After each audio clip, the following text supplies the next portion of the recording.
Distinguished guests, ladies and gentlemen, good morning to all of you. On behalf of the Department of Electronic Communications, I would like to express our sincere appreciation to EUSPA and Eurisy, who generously helped us for making this event possible and successful. Also, I would like to thank each one of you for being here with us today. We are very pleased to welcome you to this extremely significant event focused on satellite-based services for disaster risk management. Regarding the thematic to be discussed today, let me assure you that we attach great value in these issues. As a matter of fact, Cyprus is quite relevant concerning satellite navigation since search and rescue services of Galileo system are deployed in Cyprus. The Meolud system has been hosted in Cyprus, one of the 3 hosting countries of such infrastructure, capable for detecting and locating emergency beacons. Furthermore, very recently, EUSPA decided to deploy 2 ground stations in Cyprus for the operation of the EU EGNOS system, which is used to improve the performance of GNSS signal for global navigation for aviation, maritime, and land-based users. With no further delay, I would like now to give the floor to Mrs. Annalisa Donati, the Secretary General of Eurisy, who will be the moderator for today's event. Once again, I would like to thank all for being here and wish everyone fruitful and productive deliberations.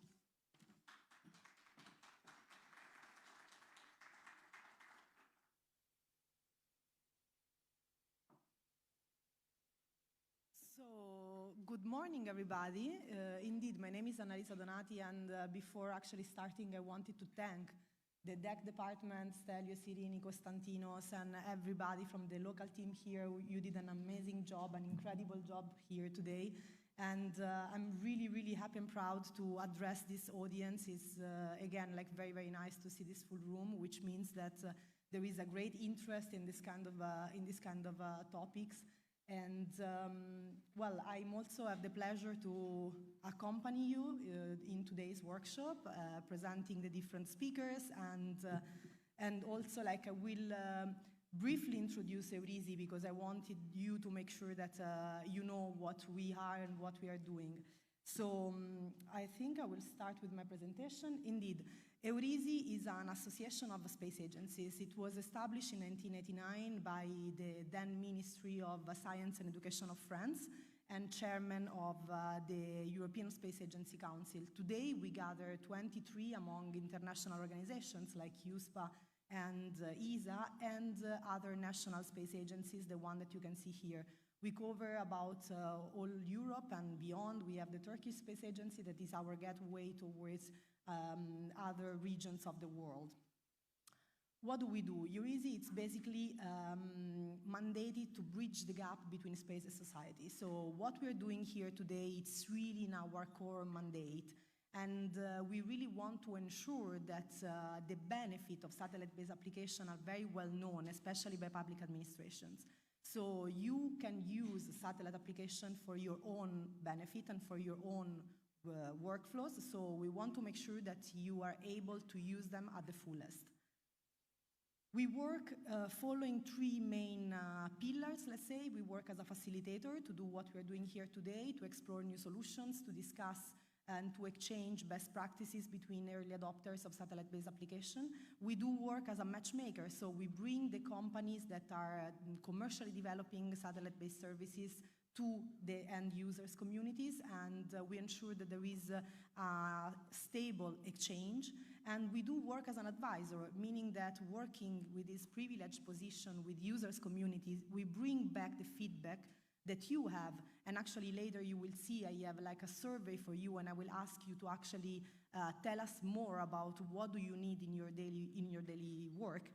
And we do bring it back to our space agencies that support the national government in developing space strategies and legislations that support the smooth uptake of this kind of solutions.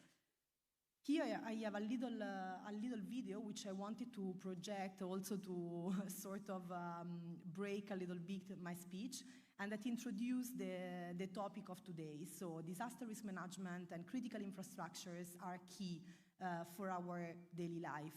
So we need not only to monitor the state of health, but we need also to maintain and protect. And we have, with the European Space Agency in 2021, we developed an incredibly cool tool which is attached to our website. It's called the Space Service Hub. It's a 3D tool. You can enter in different space and you can see better what space can do for you. So I guess that I only need to do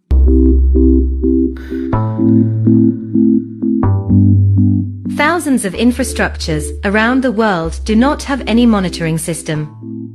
The lack of preventive maintenance and early detection of failures generate large economic and human losses. It is not feasible to monitor all urban or non-urban infrastructure with traditional systems that require instrumentation on the ground. New monitoring tools are needed. Detectia has developed iRadar, an infrastructure monitoring tool that generates early warnings based on the latest satellite radar technologies and artificial intelligence. Without the need for ground instrumentation, satellite remote sensing is able to detect even the smallest movements of infrastructure. Time series of motion measurements of the ground or the surface of works and infrastructure can be generated with millimeter precision. The AI layer recurrently compares the historical behavior of the infrastructure with the deformation in near real time to analyze current movements and compare them with past or historical deformations. Infrastructure managers can now benefit from satellite-based automatic monitoring integrated into a digital infrastructure management tool. The iRadar web platform includes an early warning system and provides visual information on the status of large works and infrastructure. This not only reduces running costs and incidents, but also improves resilience and safety in all the phases of the asset life cycle, from design and construction to exploitation.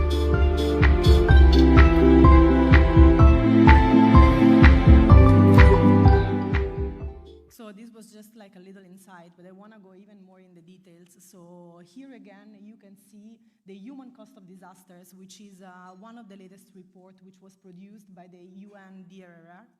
And here, what we can see, I mean, it doesn't really matter the number per se, but what we can see is that from the decade 1980, 1999 to the decade 2000, 2019, what happened is that the number of disasters, more than doubled.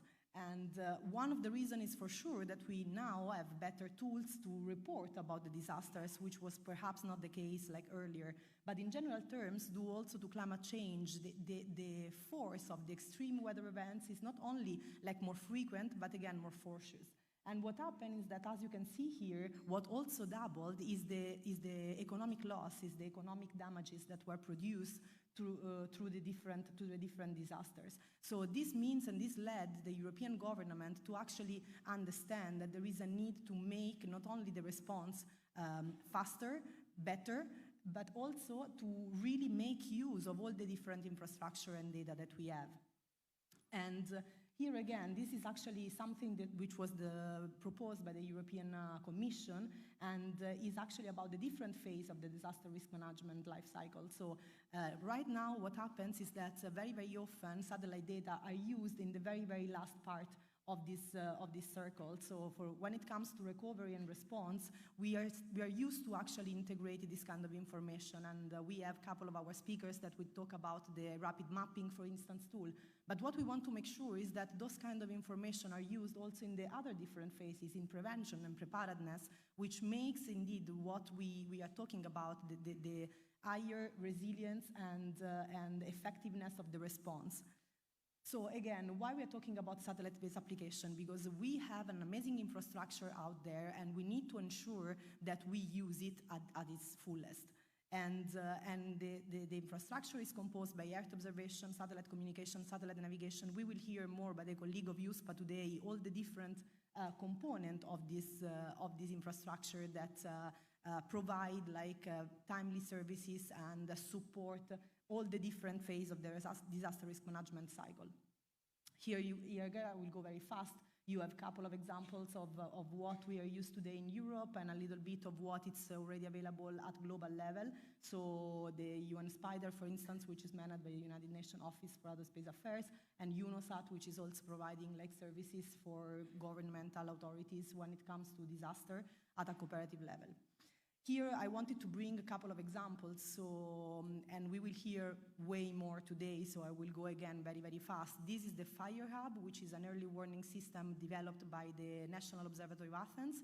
This is something that has been used by the region of Attica, where during the summer there's plenty of wildfires, and thanks to this service now, I mean, the operators, the field operators, they know exactly where the fire was originated, and they can also like have information on the drift of the smoke, for instance, so they can inform with early warning to the population that can actually save the life and the properties. The second one, which I wanted to showcase, is actually something which is currently used by the Wallonia region in Belgium. So Belgium, as we know, is a very low-level state, and they do have a lot of issues with floods. Very recently, in 2021, more than 200 victims between Belgium, the Netherlands, and Germany occurred because of big floods. And what the Belgian Wallonia region is doing, they implemented this card, which is basically like on land cover and land use, and this is supporting them in understanding the potential risk of the floods. And this is again very important because they can make sure that in case of an extensive weather storm, and they can again know where the flood is going to happen, which kind of risk.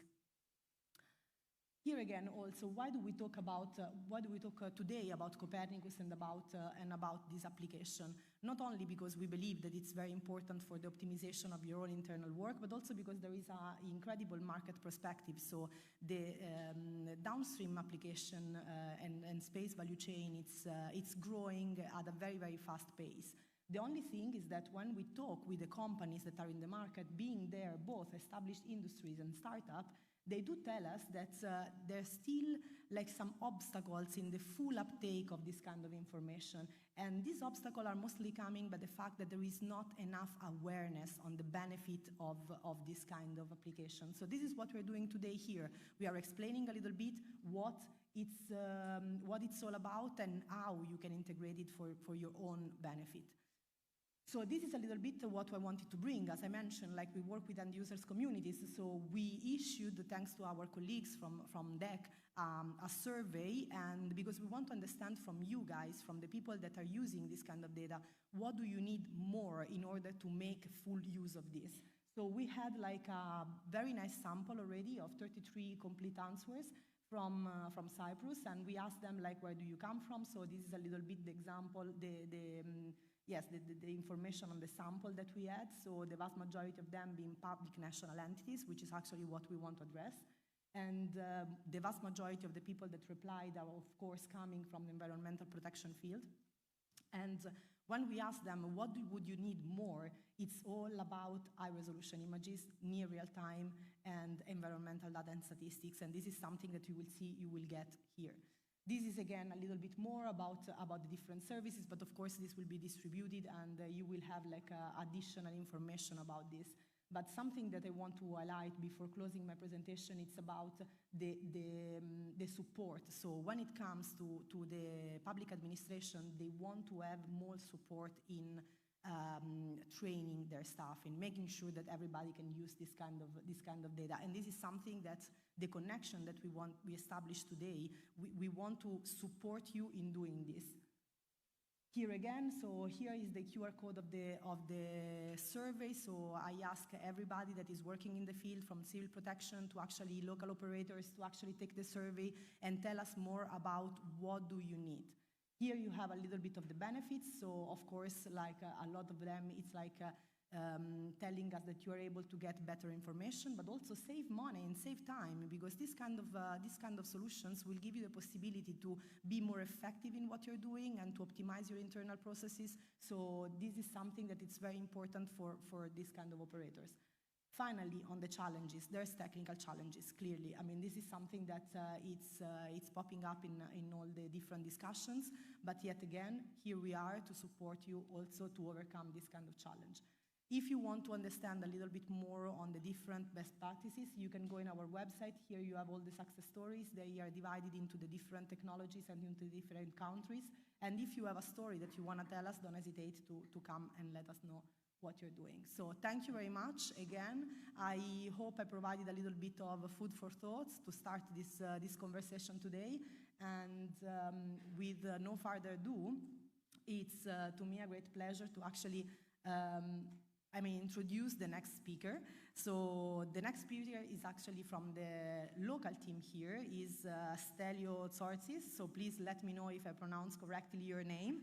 From the Department of Electronic Communication. So Stelio is an electronic communication officer here and works in the section of space technologies. He's responsible for the relation between Cyprus and the European Space Agency and the implementation of the EUSPA agreement. And today we'll tell a little bit more about the National Cypriot Space Strategy. So please give him a round of applause and welcome to the stage.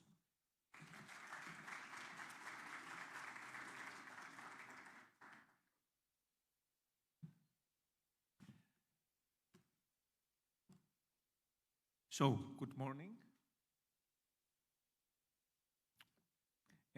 Good morning, ladies and gentlemen. On behalf of the Ministry of Research, Innovation and Digital Policy and the Department of Electronic Communications, let me first thank you all for your participation to this important event. And let me give a warm welcome to our guests from abroad. For those who don't know me, Annalisa introduced me well. I'm Stelio Tsortsis, and I'm an Electronic Communication Officer from the Department of Electronic Communication. And in the next 10 minutes, I will try to present you our recently published space strategy in a nutshell. So, the space strategy of Cyprus 22-27 is an operational document that was collectively developed by the Department of Electronic Communications of the Deputy Ministry of Research, Innovation and Digital Policy. Its aim is to structure and coordinate the space policy-related matters in Cyprus, as well as to demonstrate the willingness of the stakeholders to work together for the strengthening of the national space ecosystem. This strategy took into account the new EU space regulation, the EU space strategy and the EU Council conclusions, the EU Secure Connectivity Program, the ESA principles, initiatives and programs, the United Nations Committee of Peaceful Users of Outer Space guidelines for the long-term sustainability of outer space activities, the PEC study titled Series, the ESA end-of-period report recommendations regarding the first ESA PEC period between 2017 and 2022, and the national peculiarities, needs, and priorities. So, what is our vision? Our vision is Cyprus to become a society of information based on modern space technologies, skills, and infrastructure in the context of our national objective to be established as a regional digital hub in the area of Eastern Mediterranean. The government of the Republic of Cyprus has verified its political will and commitment for the development of the space technology sector in Cyprus. Many synergies can be developed with other national strategies and actions, such as the digital strategy, the national strategy of research and innovation, the blue growth strategy, and the green development strategy.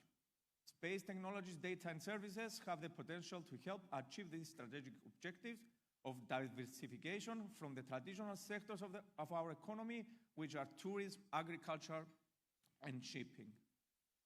So, what are the national space priorities for Cyprus? Basically, our priorities are based in satellite communications, Earth observation, satellite navigation, and relations with other international organizations.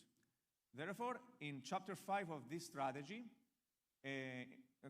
titled Priorities and Activities and Achievement, these are presented, and as mentioned before, our priorities are in satellite communication, satellite navigation, Earth observation, relationship with international organizations, and relations with ESA. About the governance regarding the space activities in Cyprus, many developments have been undertaken based on the Council decision of Ministers in 2008 The governance of space lies in the Deputy Ministry of Research, Innovation and Digital Policy and its department, our Department of Electronic Communications. The Department of Electronic Communication acts as the Cyprus Space Office, and also the establishment of a Cyprus Space Policy Advisory Group is envisaged that will compose of representatives from the Cypriot academia and industry in order to advise the minister on space policy related issues.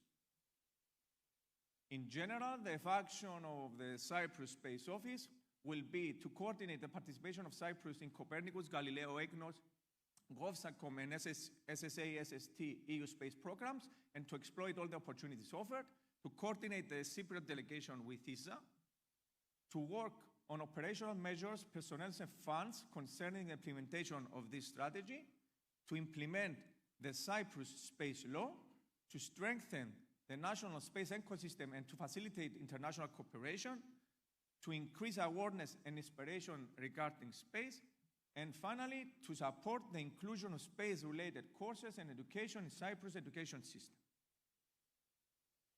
So, which are the key competences of Cyprus?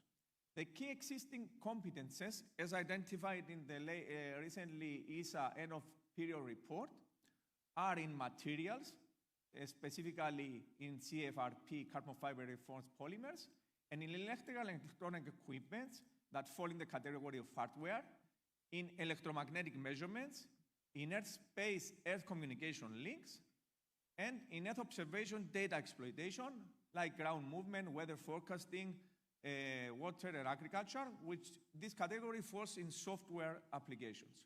As we're advancing and getting more and more projects from ongoing ESA PEX calls, the spectrum of these competences will be increasing.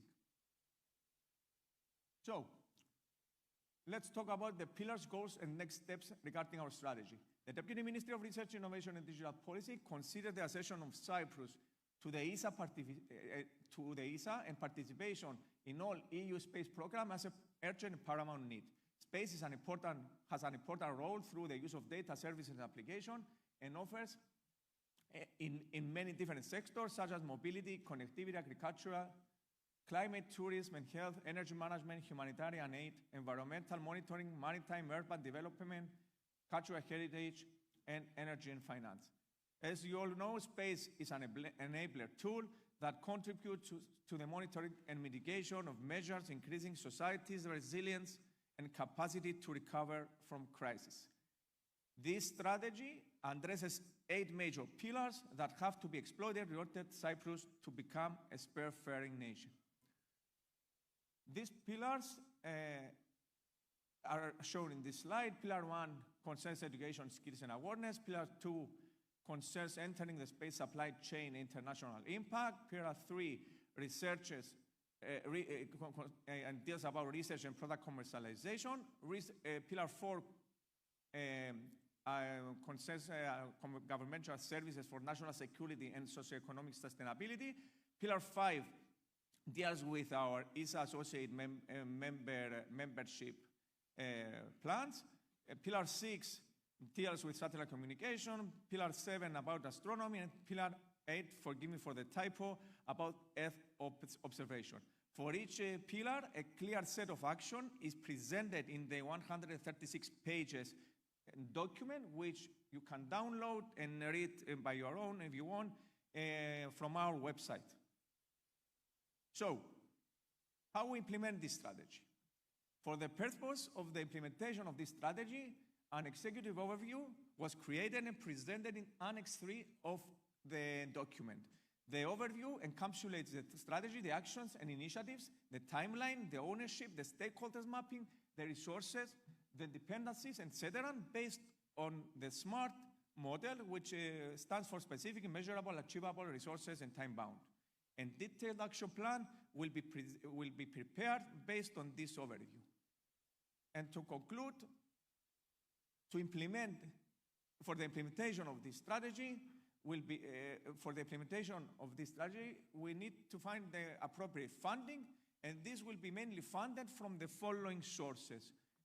From Cyprus' annual contribution to the new ESA-ECS agreement, through the participation of EU Horizon Europe, Digital Europe and SEP2 programs through relevant national support program of research innovation from the Research Innovation Foundation, like the recently approved Smart Specialization Strategy, from EU structural funds programs for research, innovation, and startups like the Cassini Initiative, and through the allocated national budget of the involved ministries.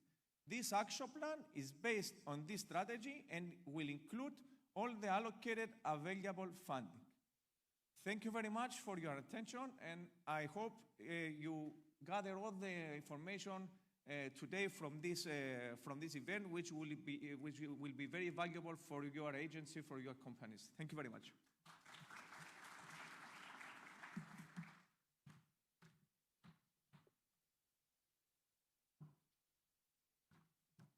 Thank you very much, Stelios, for presenting this very overarching strategy that was indeed recently published and that will, promote all the different capabilities and coordinate the activities of Cyprus, and also congratulations for being the National Cyprus Space Office. So that's a great achievement.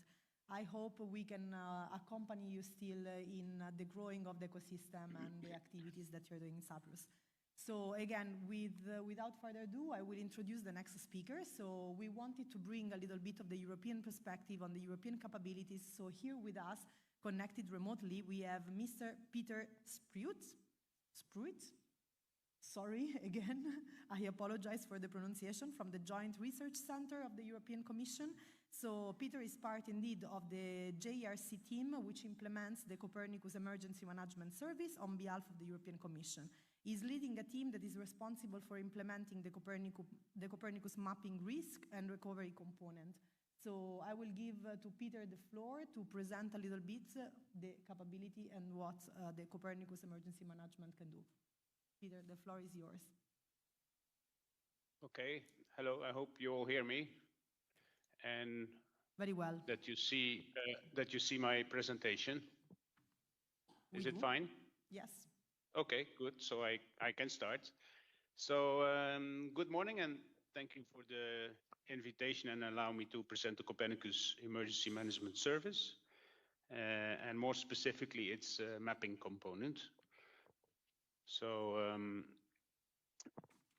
you all know that Copernicus is an EU program that is aimed at developing European information services that are based on satellite Earth observation and in situ, so non-space data.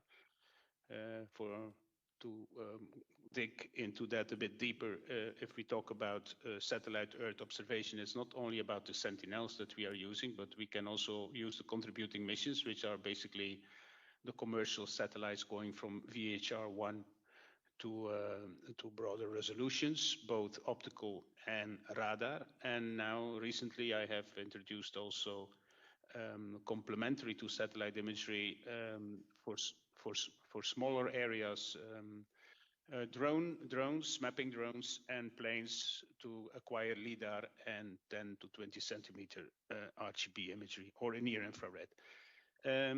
Copernicus is implemented by the European Commission with the support from the European Space Agency for the space component that I just described, and the European Environment Agency for the in situ component, so the CORDA component that we basically use to see what kind of in situ data is available in Europe and beyond.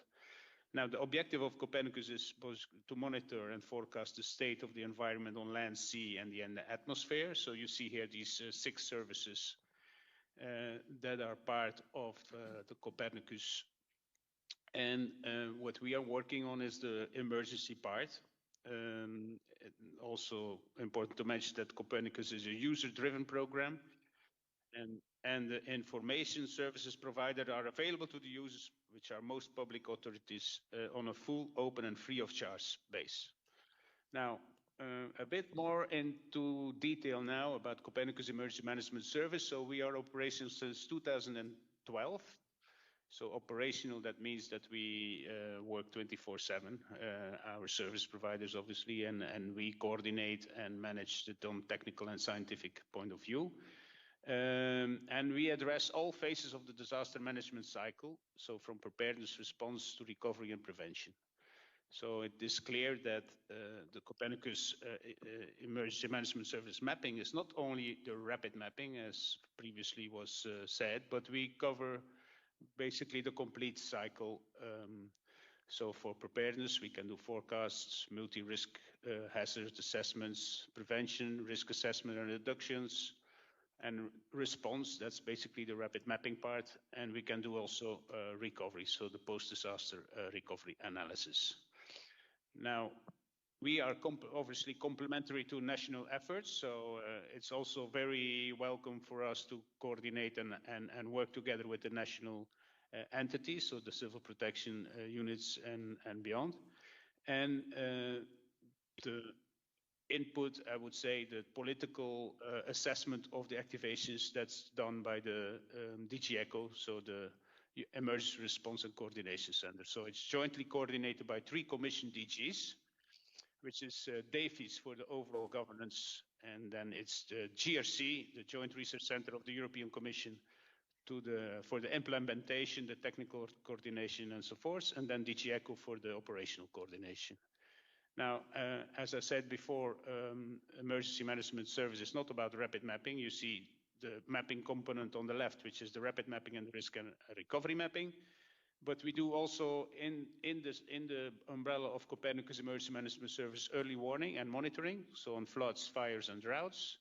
And since last year, we have also the exposure mapping, so where we introduce the population build-up areas worldwide. But I will talk mostly about the mapping component. That's what I already basically mentioned. I think it's a worldwide coverage, and it's based on satellite maps and digital data. And we basically deliver for the rapid mapping within I would say 9 hours after satellite reception. And for risk and recovery mapping, obviously it's we have a bit more time to elaborate on that.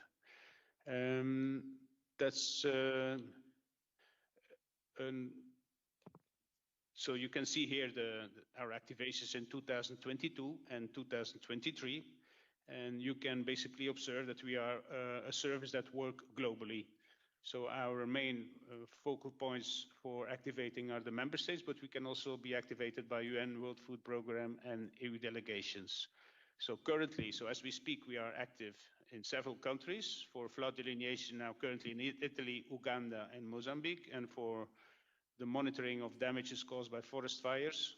So the recovery of vegetation, biomass losses and so forth in Spain, and also creation of basic economic assess maps and others as well. So that's, for example, what we have done in Europe in 2022 and 2023. So more than 100 activations so far and 29 risk and recovery mapping activations covering more than 200 products. About the type of activations, you can see that in the summer months, June, July and August, mostly wildfires. The second one that we cover most is floods, and then we have basically a whole range of other activations that we do as well. Now, just to conclude the presentation, it's about one of the recent activations, just as an example. It's the earthquake in Turkey, where we covered more than 20 areas of interest. We were activated within 4 hours after the event, and the potentially affected population was 3.9 million. We delivered the first grading products of AFSIN after 40 hours, and by 10th of February, we have delivered 53 maps, and that's what we did for the rapid mapping part. For the risk and recovery mapping part in that area, we have provided in Syria risk and recovery maps for the dam break scenario of the Maidanki Dam, where we use basically terrain models, digital terrain models, the bathymetry. We calculate the volume of the water reservoir, and we model dam break scenarios, 2 or 3 different dam break scenarios, and then also obviously work on the consequences on population and assets. Another example for risk and recovery mapping that we were working on related to that earthquake is a very detailed damage assessment over several areas of interest, but also the quantification of the debris and internal refugee camp monitoring. These are just some small examples what we are doing, but I suggest you to maybe go to our portal where you find all our activations. And again, it's free and open. As long as it's not a sensitive activation, which we have as well, then you will not find any information on the portal. But basically, most of our activations are available, free and open, so you can download the report, you can download the GDBs for the digital data, and the maps as well in PDF format. So yeah, that's basically the end of my presentation, and I hope that it was enlightening. And if there are some questions, I don't know how this will be coordinated, but I will stay maybe a while here during that meeting, and if there are questions, just please don't hesitate. Thank you.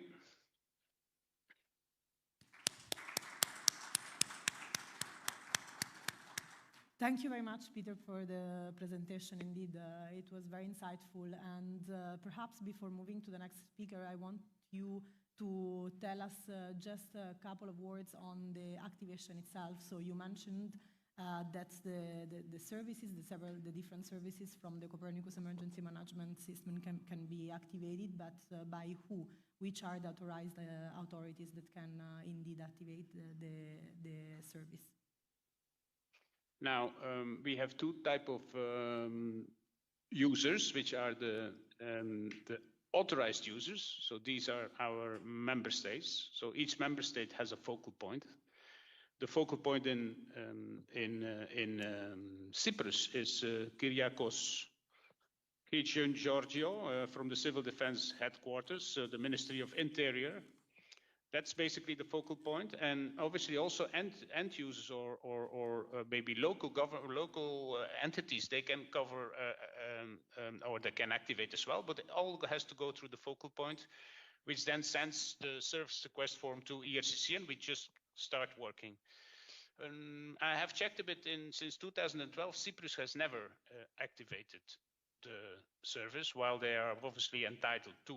So the reason for that, I have no idea why, but Cyprus has never activated through the focal point. So then we have our associated users, which are, for example, World Food Programme, United Nations, UN Habitat, UNESCO, and so forth. OCHA, I'm sorry. But also our delegations are authorized users. For example, we have now activations in Liberia and Zambia for checking illegal mining activities in national parks. But we have been activated also in Bolivia and in Haiti for sure. After every disastrous events in Haiti, we are activated by the delegation, and then we work accordingly. So yeah, it would be maybe good to see why the Cyprus has never activated. So maybe I don't know if the Civil Defense Headquarters Minister of the Interior is available in the room, and maybe can give some insight in that. Indeed, maybe later with your colleagues from EUSPA here and others, we will discuss this point for sure. So thank you very much again, and I see that our next speaker is already connected, so I will make sure that if there's any question, we will send it to you, and of course, thank you for the availability. If you have any question, don't hesitate to send it to us, and we will make sure that our speakers receive them.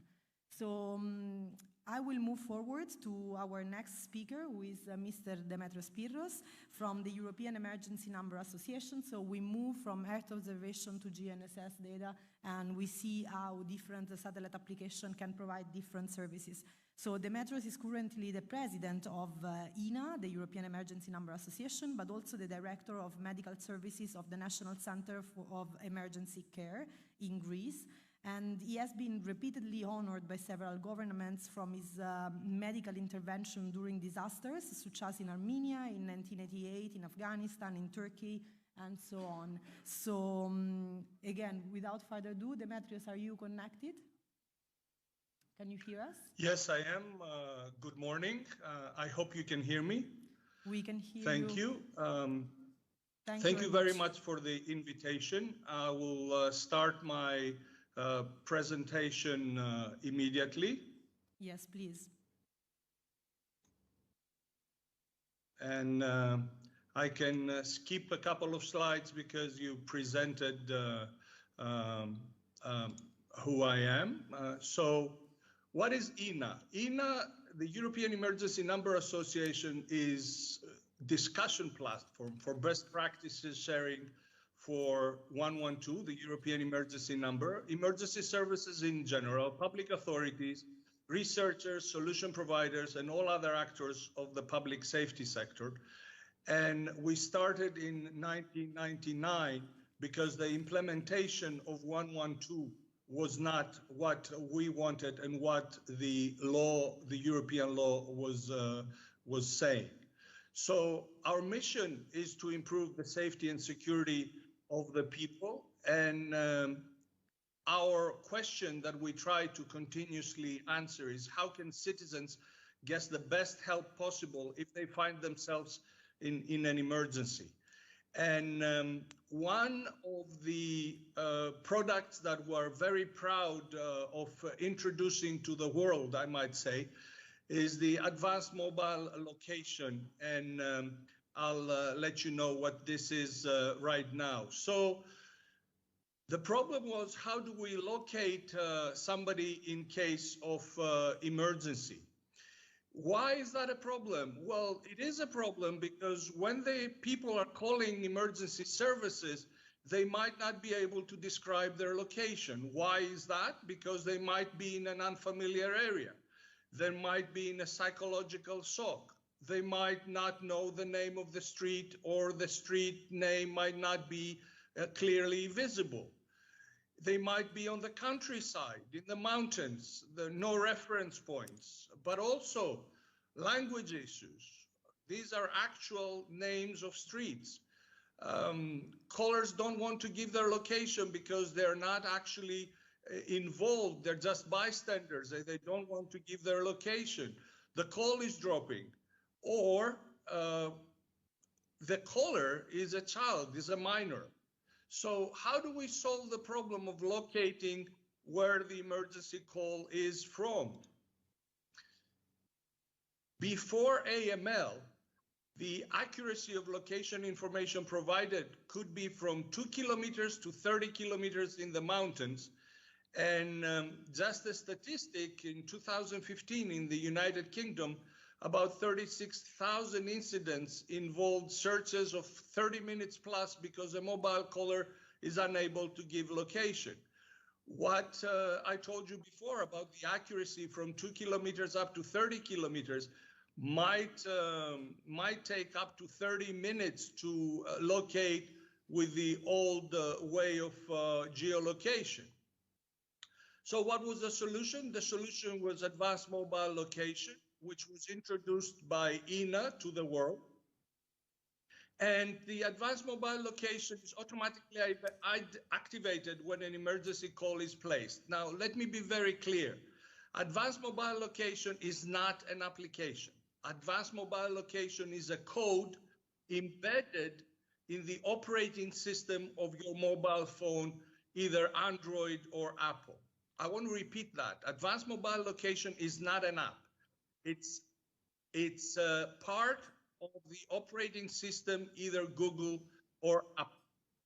Once AML is activated, and it is activated only when you dial 112, the phone automatically determines the location by using everything that the specific phone has in order to geolocate. So GSM, Wi-Fi, accelerometer, anything that the mobile has, it opens for 20 seconds and then it closes, and then it sends a message, usually an SMS or HTTPS message, to the 112 center and provides the location of the caller.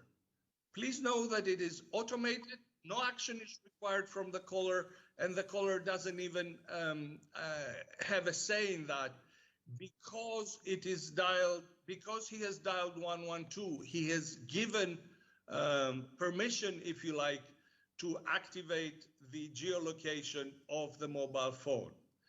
So where it is activated in Europe, as you can see, it is fully activated, both Google and Apple, in most European countries. It is partially activated in some countries, and unfortunately, we have Cyprus and Poland, which are the only two European countries that advanced mobile location is not activated. What does that mean is that the mobile phones have the capability of using AML and providing the geolocation, but the 112 center has not activated that capability in Cyprus. So the 112 center in Cyprus does not get the geolocation of the mobile phone when they receive a call. Recent evolutions regarding advanced mobile location involves roaming, also text to 112, and also vertical location is the next big thing. But vertical location is of no use really if you don't have not just the height, but actually what is needed by emergency services is the floor of the building that we're talking about, because in each building, different height of each floor. So additionally, you have to realize that within European Union or handsets, it's mandatory to equip by AML, although, as I told you, both Google and Apple have embedded in their operating system across the globe AML, so that's not an issue. And it is also mandatory that emergency services make use of this technology, and that's why I would like to see Cyprus use AML sooner than later. Although they're standardized by European Standards Organization, as you can see at the bottom of this slide. So how does it look like? Well, the SMS look like that. It's actually 127 characters length, and it gives the latitude, the longitude, the radius, and the time of the data gathering, if you like, and the level of confidence. The rest is too technical for me even, but what I want you to keep is that an SMS is sent to the 112 call center, and that SMS can easily be translated on a map and give the precise location. What I mean precise, I will introduce in the following slide. So in a rural area, let's see, in a rural area, net-based location, location by the cell towers, if you like, location by what the mobile network operators can give, in this particular case, has a radius of 2 kilometers, but the same by the handset-based location, the radius is only 6 meters. Let's go from the rural location to the urban area. So here, network-based location, 195 meters, but when we go to the handset-based location by Wi-Fi, the radius closes to 22 meters, and you can easily then identify where the caller is calling from. And I'll give you two real success stories, just so that what you saw in theory, you see it in practice. 112 Estonia, a child that didn't know the exact address, but knew the number on the door of the apartment. So but the location based by the mobile network operator was completely off, as you can see, whereas the advanced mobile location was much more accurate to the radius of 30 meters. So the houses that you can see in that radius is very, very small, and they were able to locate the child that was calling about his mother being unconscious. Second call, car accident. The location provided by the mobile network operator, there is a large radius, as you can see, of 868 meters, but the radius of the advanced mobile location was 11 meters, and as you can see, it's the crossroad, and exactly at the crossroad where the accident happened. So you can clearly see the benefits of AML, that it is available, functioning, and providing services in order to save lives. I will be happy to answer any questions, and I will also be happy to get questions through email, and you can see the email here, or via social media.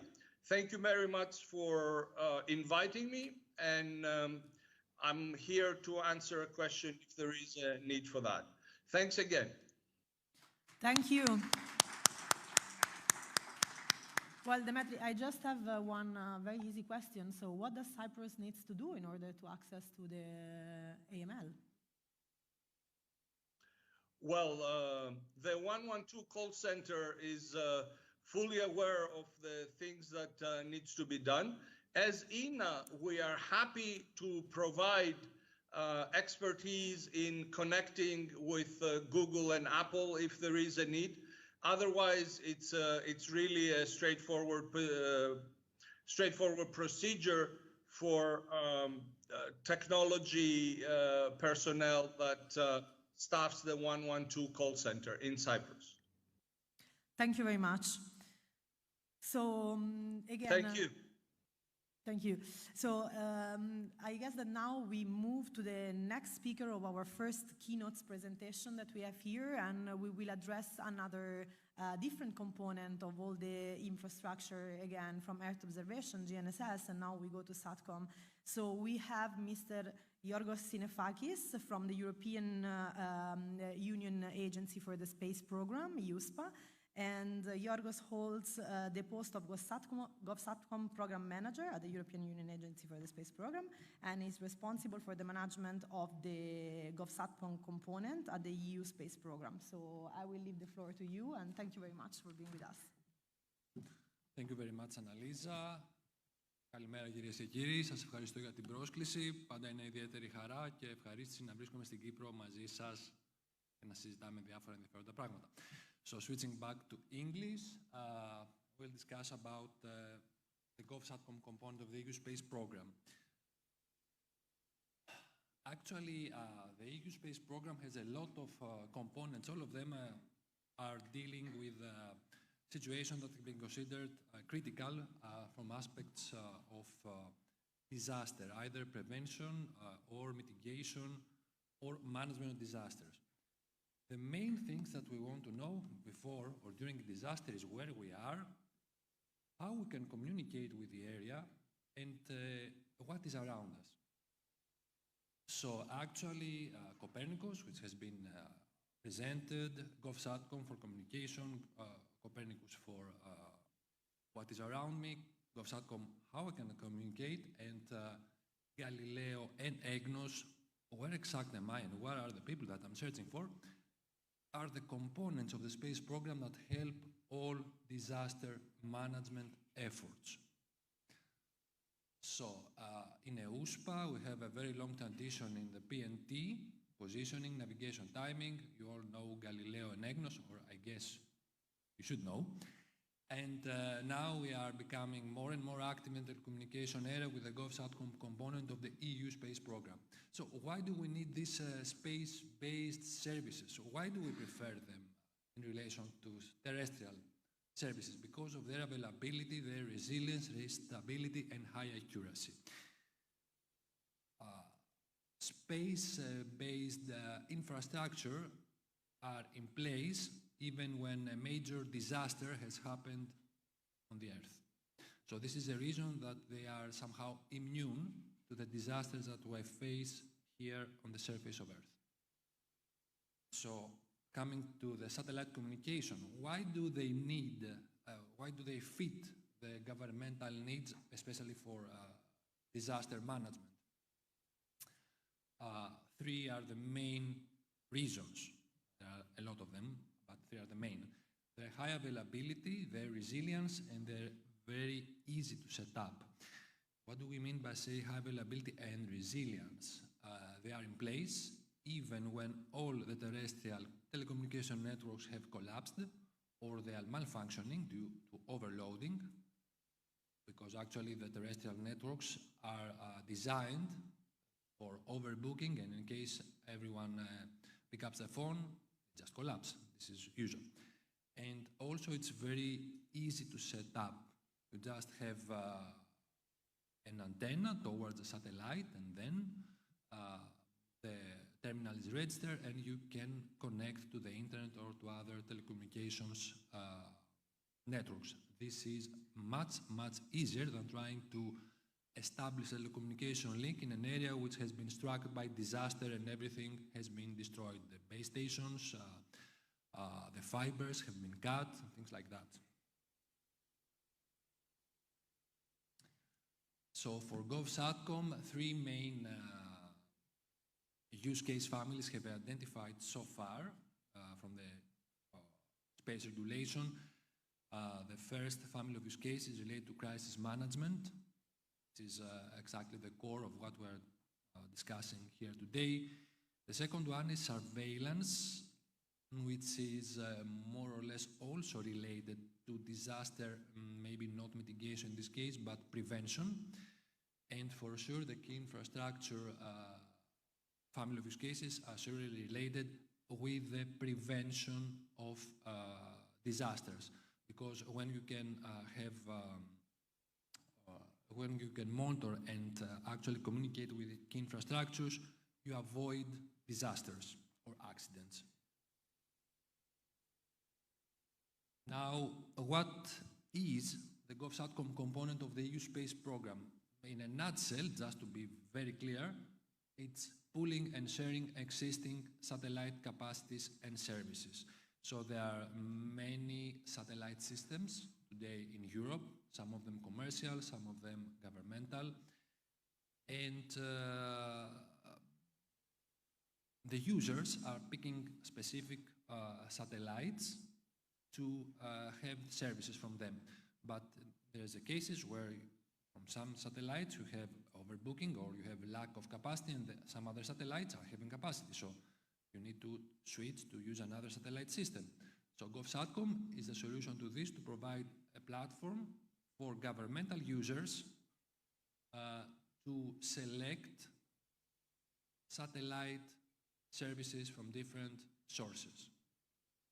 So the idea for this is to optimize the match between the supply and the demand, and of course to have security features more advanced that we have today, especially for the commercial systems.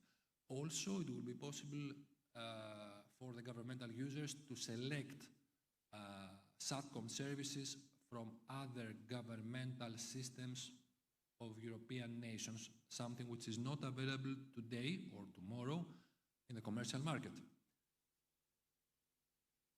So this pooling system will be based on a token system, so some tokens will be distributed to all the member states, and each member state will have to prioritize somehow the needs they foresee, the planned needs and the needs that are considered to be emergent in the future but are unknown now, like a wildfire or an earthquake. We don't know this from beforehand. And inform the core of the GovSatcom system, the GovSatcom hub, which we'll present in the next slide. So, just for you to know, this is an implementing act. The colleagues from the ministry know this. It has just finished with the European Commission during the last 1 month. So it's something new. So I'm now addressing especially the emergency forces and the ministry. Be prepared to collect your needs in order to send them back to the European Commission according to this token system.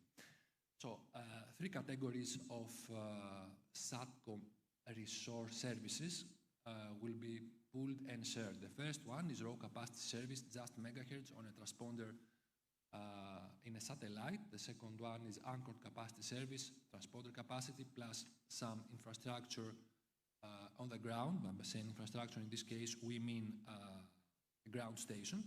And the third category is end-to-end service, where you get terminals and you connect to the internet without having to worry about which is the satellite and where is the ground station for this.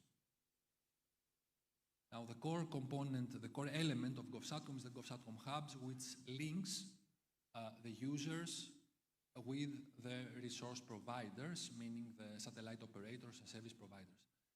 In EUSPA, we have procured the GovSatcom hubs. We're in the phase of evaluating the tenders, and we'll have the preliminary design within the next year. And we foresee at the end of 2024 to have the first initial services coming from GovSatcom. So be prepared, it's coming, and you have to collect your needs. This is the message, main message for you. In order to come to this conclusion, to this design of the system, we had a very extensive, let's say, exchange with almost all the member states through the Entrusted project, which was the user network, the governmental SATCOM user network. Cyprus has participated in this, it was quite say active. Thank you very much, Cyprus, for participating and giving your feedback and inputs. And we have taken the outcomes of a very broad consultation with something like 150 answers received from many member states and organizations in order to conclude the designs and decisions that I just told you, especially the implementing acts for GovSatcom and the way that it will be operated. And okay, before concluding, not for GovSatcom, just to remind you that EUSPA is really active on Galileo for the PNT services, and there are more and more services coming, like high accuracy service, the OSNMA, and of course the PRS that you know. So when you are thinking where you are or how to communicate with disaster area, EUSPA has the answers in most of the cases. Thank you very much, and I will be available for any question now or during the break. Thank you.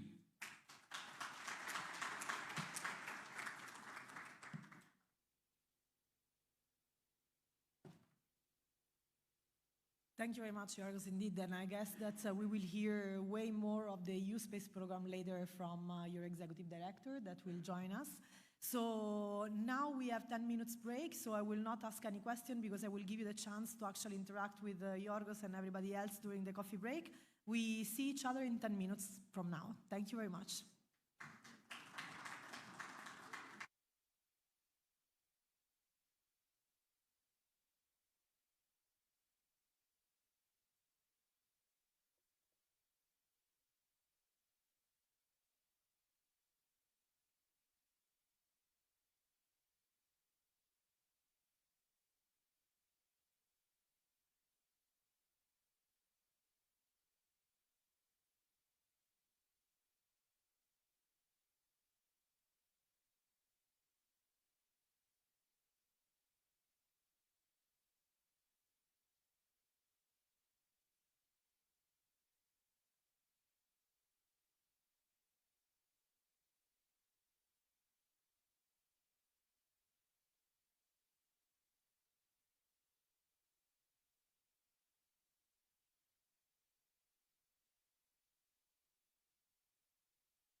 Okay.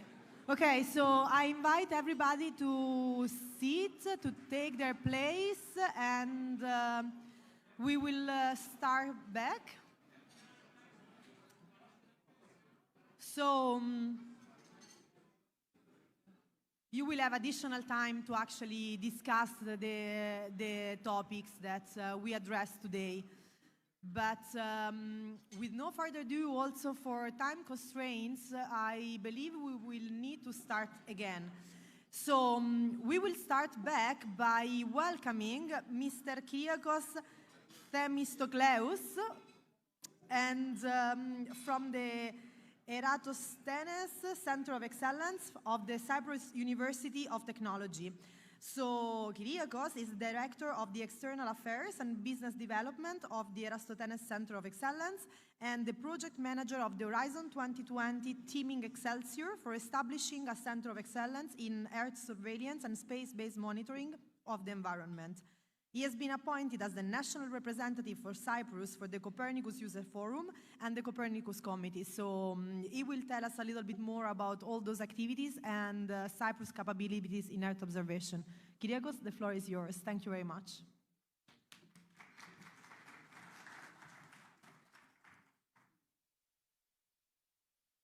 Okay, thank you very much. The introduction is done, so I don't have to introduce myself. I'm going on and say I'm coming from the Eratosthenes Center of Excellence, and today I will explain what we're doing in the Eratosthenes Center of Excellence for the disaster risk management and different activities. Just a brief introduction where we are coming from as a Center of Excellence. We started in 2007 from the Cyprus University of Technology under the Department of Civil Engineering and Geomatics Department of the university. In 2017, we created the Eratosthenes Research Center under the university, the Cyprus University of Technology. And in 2019, we made an application into the European Committee, into the teaming project, the Horizon teaming, in order to be funded, in order to create an autonomous Center of Excellence in Cyprus. So we got in 2019, the project is called Excelsior. So we got 15 million euros, we were funded 15 million euros by the European Committee and 15 million euros by the Cyprus government and 8 million from the Cyprus University of Technology in order to create the Center of Excellence. Today, after 4 years of working with the project, it's a 7-year project. We have 60 researchers, 60 employees, and now we are going into the next phase of getting about 120 people in the Center of Excellence. What we're doing in the center is we work in different applications and different sectors. We have 3 departments: the environment and climate, that we deal more with the environment, atmosphere, agriculture, water, and land. With a resilient society, and that's where we're here today, we deal with the disaster risk reduction, and we're working in a lot of applications into that. Of course, cultural heritage, access to energy, and marine safety and security, which are important research subjects in the Center of Excellence. And we have another department, the Big Earth Data Analytics, that we work with information extraction, visual exploration, crowdsourcing, and geomatics. So we have, into these 3 different departments, we have different areas of that we're working, especially with managing the infrastructure that we're getting into the research areas.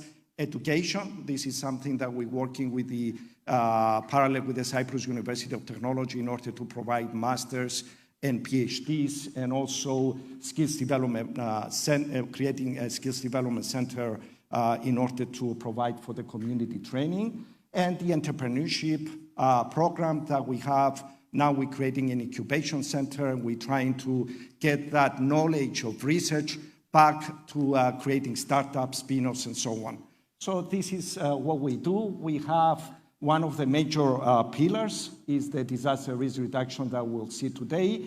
And just before I continue, just to see the infrastructure that we're getting a data acquisition station that you can see here. It will be located in CETA premises in Makarios. And this is something that will give capabilities to Cyprus, because now we're going to have an almost real-time acquisition. That is really important for the risk reduction and risk management, that will be able to get real-time satellite images, just download straight here in Cyprus, process here in Cyprus, and monitor all the disaster risk events that we have. Also, we have a LiDAR system, a ground-based station. It's a LiDAR system that we get the profile of the atmosphere. We send a laser beam 50 kilometers up to the, almost to the stratosphere, and we get the whole profile of the atmosphere, including dust, fires, smoke from fires, dust that is coming from Sahara, and so on. So this is like the major infrastructure we're getting. We also, as I said before, we're hiring a lot of people, and a lot of you, if you're researchers here, you want to please watch our webpage. We're hiring a lot of people, and we'll be gladly to have a lot of hire a lot of the people that they're interested in remote sensing and satellite Earth observation. We are building a building within the Cyprus University of Technology is supporting us and providing us facilities in order to house our researchers. And also, as I said before, we have a lot of activities including into this. Just to go into the disaster risk, we're doing a lot of research into the disaster area.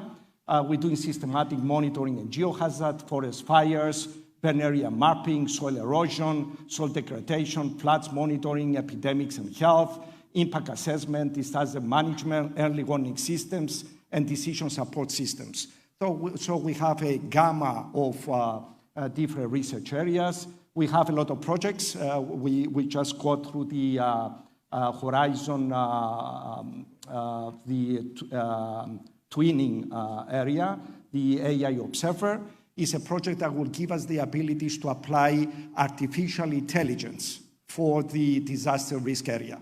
And this is important, and now artificial intelligence is the way forward. Everybody, everybody deals with that. So this is a capability that will give us a lot of advancements in Cyprus. We have another two projects, Triguerta and Enigma, that is more in the cultural heritage area. We're working on rockfall for Triguerta, and Enigma we're working on looting and any other areas using satellite imagery. And also we have another project that we're creating a holistic platform for forest management and monitoring, especially for fires. So these are projects that we are doing right now. We're working on it. And also we're creating a lot of applications, and I'm going to show 4 different application areas that we're creating with soil moisture detection from space, dam development tools from space, risk assessment, tool for displacement, fires and floods, systematic update of landslide inventory, geohazards, fires, again floods, and other platforms that they have to do with decision support. A lot of stakeholders that we're working and we cooperate, a lot of government departments that we are visiting and talking about different issues and how we can implement the problems that we have into these platforms and these observatories that we're creating. This is the Geohazards Observatory. Here we're working a lot with earthquake impact assessment and mapping. That's where, and I think Annalisa presented at the beginning the problems with breaches, but earthquakes, and we're in earthquake zone here in Cyprus.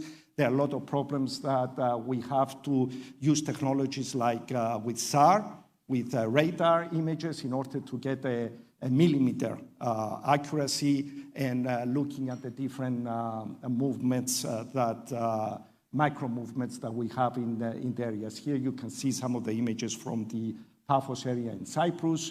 And we're using a lot of technology, especially Google Earth Engine and other platform and artificial intelligence that we're doing right now in order to process these images. And here you can see different results from rapid landslide identification using Sentinel-2 satellite images. And also here you can see some of the landslides from the road from Limassol and Paphos that we had a lot of problems here in Cyprus for this reason. So we are monitoring a lot of, and we're using different methods. We're using methods, for example, for bitemporal change detection by using 2 different SAR images and trying to identify change, and multi-temporary change detections using persistent scattering and any other methods that will give us that millimeter accuracy that we want. Here you can see examples from here from different villages, Pedoulas, Pyrgos, Paraklisha. We can see here, like a different identification of using ascending and descending of Sentinel-1 images. And of course, we're using other radar images like Cosmos Skymet from Italy and so on, trying to see how we can get with multi-temporary events using the landslides, as I said before, between Paphos and Limassol in order to identify. And of course, using multi-criteria decision analysis that we introduce different type of other thematic areas. For example, seismicity, faults, sinkholes, quarries, and so on, and just trying to monitor and get different results. Following on, the Fires Observatory. This is another observatory we're creating. Here you can see from the recent fire in Raqqa Pass area that we were able to monitor and analyze the fire extent of the burn area estimation and mapping of the whole fire area that it was done. So there's a lot of capabilities that we're getting in order to have not only real time, but after the fire, trying to see if we can get different type of information from these fires. This is the National Forest Park in Dalias in Greece that we work in cooperation with the Aristotelia University. Here you can see some of the severity index and even the post-fire events, trying to understand and analyze images of and estimate the forest regeneration after the fire events, which is really important again. Is not only the destruction, but what we do after the fires, which is they're really important. And not only that, trying to use a different type of tools. For example, here you can see active fires that we get every 15 minutes from NASA, from the VIIRS and FIRST platforms, in order to see, at the time of the fire, what is happening, where the smoke is going. And you can see fires from Turkey here, how they're affecting, the smoke is affecting the Cyprus area. So it's not only the... go on with the Floods Observatory, trying to be in time. Here, with the rapid expansion, especially the urban expansion, we have to monitor where, the rivers. Here in Cyprus, whenever you go and see a river, usually it's dry all around the year. But whenever we get rapid rain and participation here in Cyprus, we have events like floods. And this is something that we see now with climate change, that the rules are changing of the climate. So we're getting a lot of rain whenever we don't expect, or we don't get any rain where we expect that is raining. So there's a lot of here, a lot of research, a lot of, and we're creating an observatory just to see and identify these areas. And because this is like, the public safety that we're concerned, we're trying to see if there's any work that it needs to be done in order to avoid these flooding events. And this is something that we're working into identifying this disaster. Just finishing, and this is my last example, cultural heritage. We're talking about 11,000 years of history here in Cyprus. So everywhere we dig, there's a cultural heritage, a lot of Tourists are coming to Cyprus, and this is the #1 industry here in Cyprus. In order, the tourists, they come here to enjoy our sun, our beaches, but also visit and experience the cultural heritage. That will be a presentation that Athos later on will give more, so I'm not going to expand a lot into this area. But here I have an example with Nicosia that we work with the Antiquities Department right now in order to secure the safety of the visitors during the site. In Nicosia, we have here a steep cliff that is happening at the right side of the site that the visitors, they usually climb in order to visit. But there is also, examining if there's any risk of rockfalls into the site. So we're using here methods like persistent scattering in order to monitor any movements and any potential rockfall in order to secure the safety of the visitors in the site. Here you can see the methodology. We're using ISAR monitoring. We're trying to identify here the hazards, and we also visit the sites.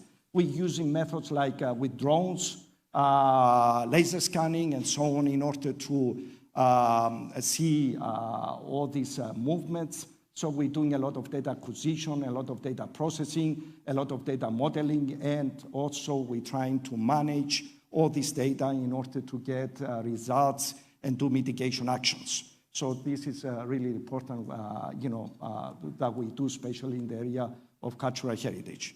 I would like to thank you. I'm in time, 1 minute before. Thank you very much. I also, if you have any questions, any collaboration that you think that you might be working with our Center of Excellence later in the, in the break, I'll be happy to talk to you and find any possible cooperation. Thank you very much. Yes, indeed, Kyriakos. I wanted to ask you just very rapidly. You mentioned a lot of different services. So you have the fire and the floods observatory and also the cultural heritage one.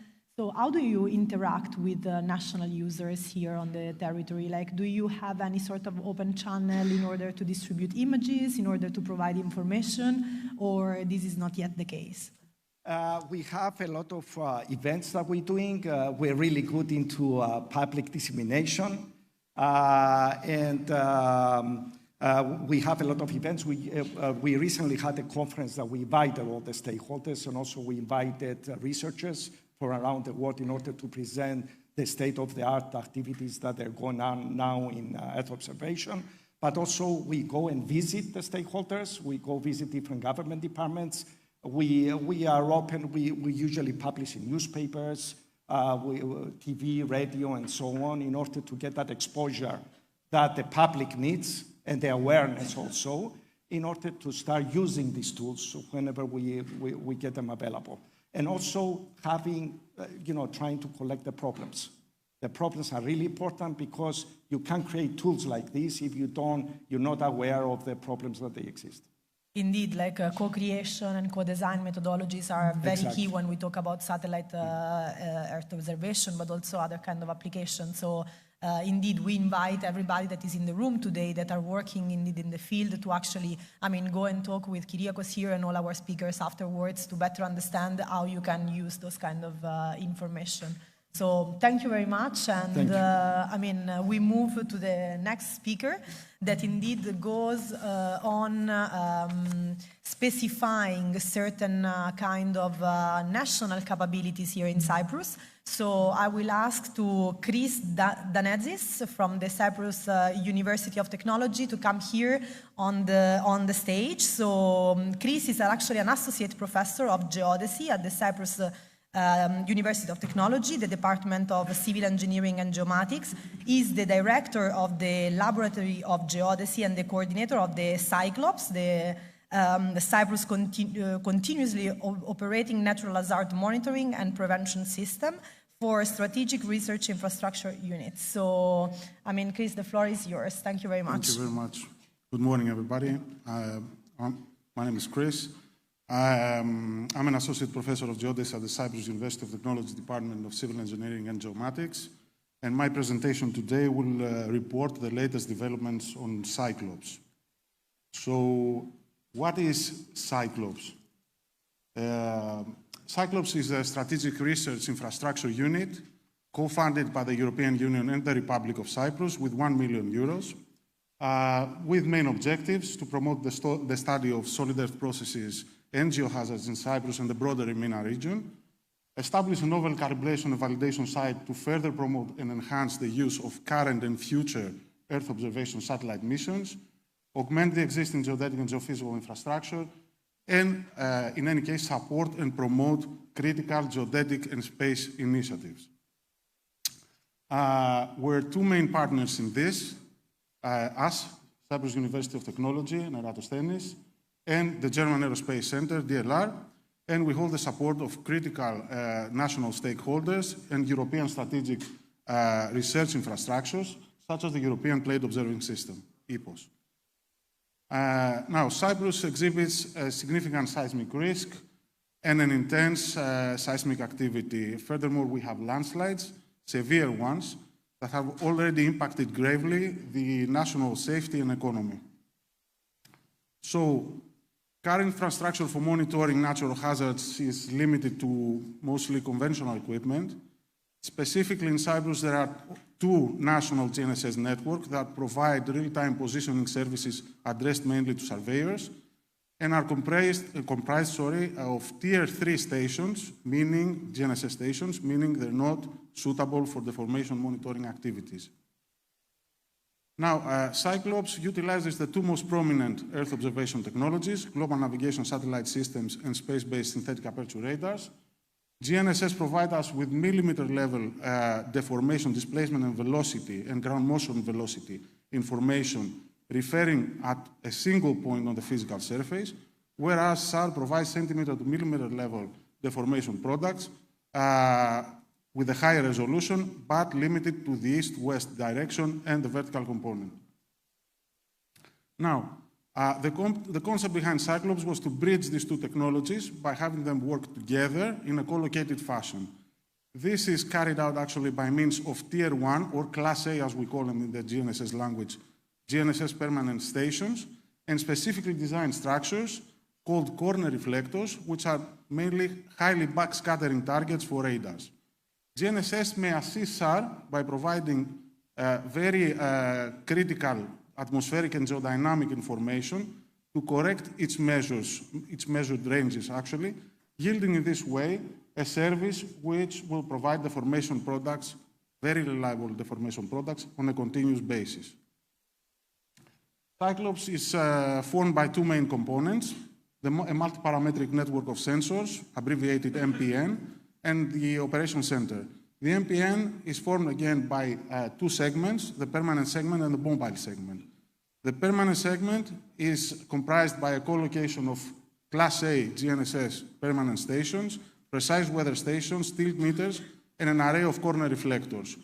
Please note that most of the permanent segment stations co-locate with seismographs of the National Seismological Network, which in essence yields multiple super sites around Cyprus for monitoring natural hazards. The mobile segment is comprised by a multitude of sensors for which I'm going to refer in my next slides, which are mainly deployed in areas of interest. Now, when it comes to monitoring geohazards, precision and reliability are of utmost importance. We need monitoring stations as stable as possible, which serve as reference points with respect to which displacements and deformation in areas of interest will be estimated. So, the reference GNSS equipment, and specifically the antenna, must be positioned on top of very, very stable monuments.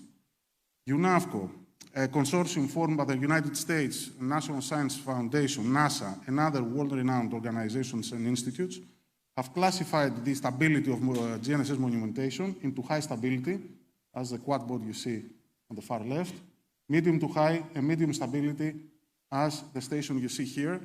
This station is Nicosia. It's the only IGS EPN station in Cyprus, and it's operated by the German Federal Agency for Geodesy and Cartography, not the Cypriot agency. The permanent segment is currently comprised of 6 sites throughout Cyprus. The number will increase in due course. Each site features a state-of-the-art high-rate GNSS receiver, a precise weather station and tilt meter, along with 2 corner reflectors, trihedral triangular corner reflectors, in opposite-facing configuration to account for both the ascending and descending passes of the SAR satellites, and specifically Sentinel-1. In this way, 50% more data are available for the formation monitoring applications. Note that all these sensors co-locate, they are solar-powered, and they have the required communication redundancy. Our GNSS monumentation standards adhere to the most stringent UNAFCO specs. We went for high-stability monuments. In our case, 2 types of monuments were used, the quadbot that you see previously, and a specifically designed stainless steel truss, which achieves sub-millimetric vibration at wind speeds of 140 kilometers an hour. That is very, very stable. And this is a picture of one of our stations already operating in Asgata, in Cyprus. Here you can see the shallow drill brace quadbot, and another picture of one of our stations in Suni, which is the stainless steel truss that we designed. Now, our corner reflectors have been specifically designed to enable flexibility in their orientation, and thus support all current and future SAR satellite missions. Now, the anchoring of our corner reflectors has also been addressed to align completely with the GNSS monumentation requirements, meaning they are anchored in solid bedrock. One note here is that our corner reflectors are calibration grade, and they were designed in collaboration with DLR, so, which means that we share the same quality of equipment with the one used throughout their worldwide application network. And this is a picture of one of our corner reflectors in Alevga, northwestern of Cyprus. One note here is, here actually you can see the impact of installing a corner reflector on a Sentinel-1 acquisition before and after. And one note here is that we monitor continuously our corner reflector performance to avoid the potential decrease of backscattering performance.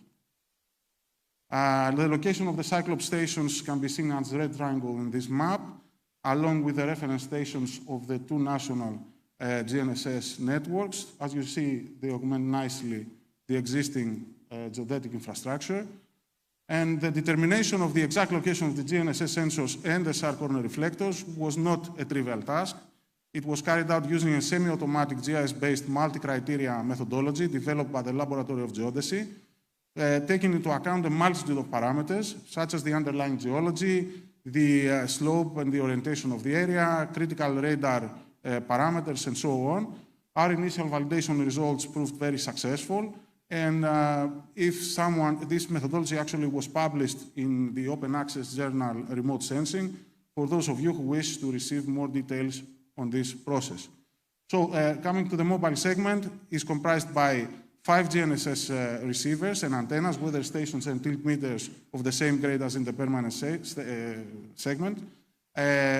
All the equipment is mounted on specifically designed platforms, practically unbiased by thermal expansion or contraction effects. These are the stations deployed at the areas of interest. And apart from that, we have laser scanners, tactical grade UAV zones to complement the whole equipment, and last but not least, 2 electronic corner reflectors, which represent the latest development in the world of SAR, densify the number of scatterers, and enable high-accuracy SAR processing at the areas of interest. Here you can see several deployments of our mobile stations in mines, at house roofs, archaeological sites, and so on. A few words regarding our IT infrastructure. We have designed a scalable cluster made of 2 physical machines. The most important thing here to note is that in case of failure, let's say, of a malfunction of one of the 2 physical machines, the system will be up and running on the other machine in less than a minute, thereby enabling seamless operation of the infrastructure. Finally, the telecommunications and all energy components of all stations are monitored on a real-time basis. We have enabled alerts to know actually when a battery needs to be replaced, or if a solar panel, for instance, is stolen, or something like that. In case of such a scenario, we have a time window, let's say, of 5 days of uninterruptible system operation in order to replace the faulty or missing component. Now, coming to the real-time services, we offer a real-time displacement monitoring service operating mainly using precise point positioning and double differencing GNSS techniques. A real-time atmospheric service which yields actually the conditions of the troposphere and the ionosphere activity. And our post-processing services, with respect to GNSS post-processing, our computation workflow is centered around Bernese GNSS 5.4, which is the standard software for GNSS processing, along with in-house developed software in order to derive daily station coordinates, tropospheric and ionospheric products, and perform analysis to determine short-term or long-term deformation. Last but not least, with respect to our processing, our initial workflow was implemented using open source software, but is currently undergoing a design phase by being coupled with in-house developed software and centered around the state-of-the-art software used by the most prominent research institute around the globe, which is gamma remote sensing. One thing to note here is that the above processing products from GNSS are used to calibrate SAR observations prior to be processed in our SAR observation workflow. 3 case studies were carried out in the case of Cyclops. Cyclops has been fully operated since the end of July 2021. The first activity revolved around the determination of the precise coordinates of SIPOS, of the 7 stations of SIPOS, in both ITRF 2014 and ETRF 2014. SIPOS is the national GNSS RTK network operated by the Department of Lands and Surveys. And this represented an important contribution of our infrastructure towards the government. Now, as you can see, we can observe horizontal velocities at the order of 2.5 centimeters per year, along with some interesting findings with respect to the vertical velocities of 2 of the stations, which may jeopardize the positioning performance of the overall system, unless they're taken care of. To date, we have managed to detect and map new or existing landslides throughout Cyprus. We can see examples from the district of Paphos, a case of the largest open pit mine in Cyprus, which represents a significant challenging environment for SAR processing, and finally the Pissouri village. The Pissouri village gathered international interest because of the impact it had on properties owned by Cypriots and the foreign nationals. Our team managed to estimate accurately the landslide velocity. We have installed a total number of 6 GNSS mobile stations there. 2 of them were installed outside the sliding zone, CUT3 and CUT4, on the, I don't know where the laser is, and 4 of them within the sliding zone. The ones outside the sliding zone were acting as the reference stations, whereas in order to validate the results. These results proved, the results we obtained so far proved very impressive. These results are unpublished ongoing work, so please no pictures here. This is an example of the rate of the ground motion observed in one of the 4 receivers positioned within the sliding zone.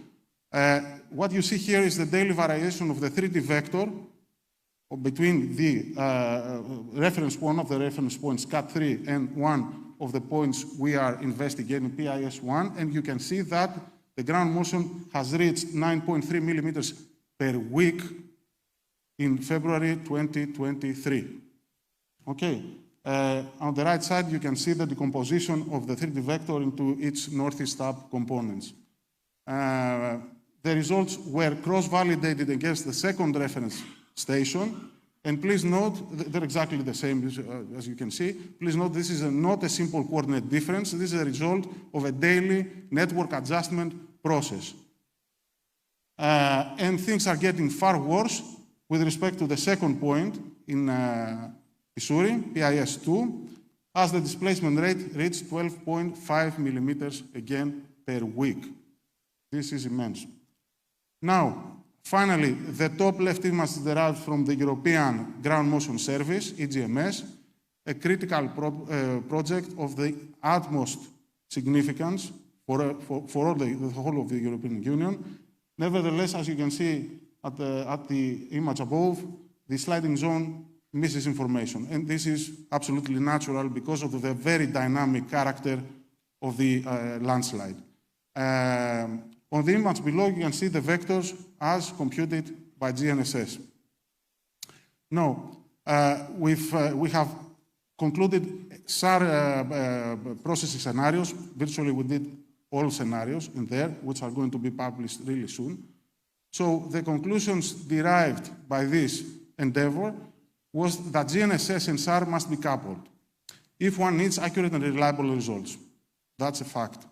To sum up, Cyclops has the required infrastructure to contribute to GMS and assist the filling of similar gaps throughout Cyprus. Cyprus is already contributing to the European Permanent Observing System, the European Strategic Infrastructure, and will begin shortly contributing to the CEOS Calibration and Validation Work Group. So after a 4-year race, we humbly think that we have done everything we could towards the formation of a state-of-the-art infrastructure, which hopefully will contribute its fair share towards the promotion of Cyprus in the space arena. And with that, I would like to thank you.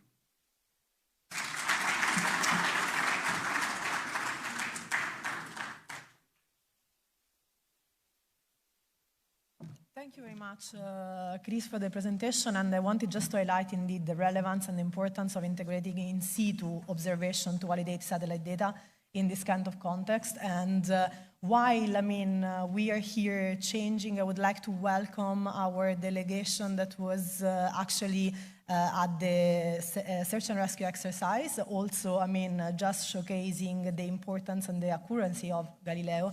Well, I will take up, if there's any burning question for Chris here, I will take one and then we move forward to the next speaker.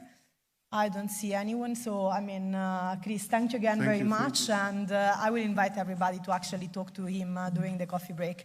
So moving forward to the next presentation of Dr. Athos Agapiou, which I invite here to take the floor, is an assistant professor in the Department of Civil Engineering and Geoinformatics of the Cyprus University of Technology and the coordinator of the research activities of the EU Cult Laboratory, the Earth Observation Cultural Heritage Lab, and since 2022 is the deputy director of the UNESCO Chair of Digital Cultural Heritage. So he will talk a little bit more about how Earth observation is contributing to monitor and maintain cultural heritage sites. So Athos, the floor is yours. Thank you.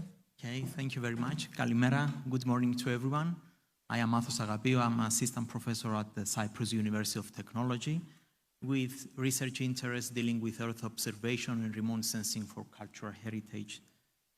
So in the next few minutes, I will try to present you some aspects dealing with the disaster risk management cycle and especially focus for cultural heritage and what has been going on in the last year in our university. But before I start, I think it is important to understand the context and how Copernicus services can be exploited to support cultural heritage. To start with, we have to recall and to remember the study released by the European Commission in 2018, 5 years ago, entitled Copernicus Services in Cultural Heritage.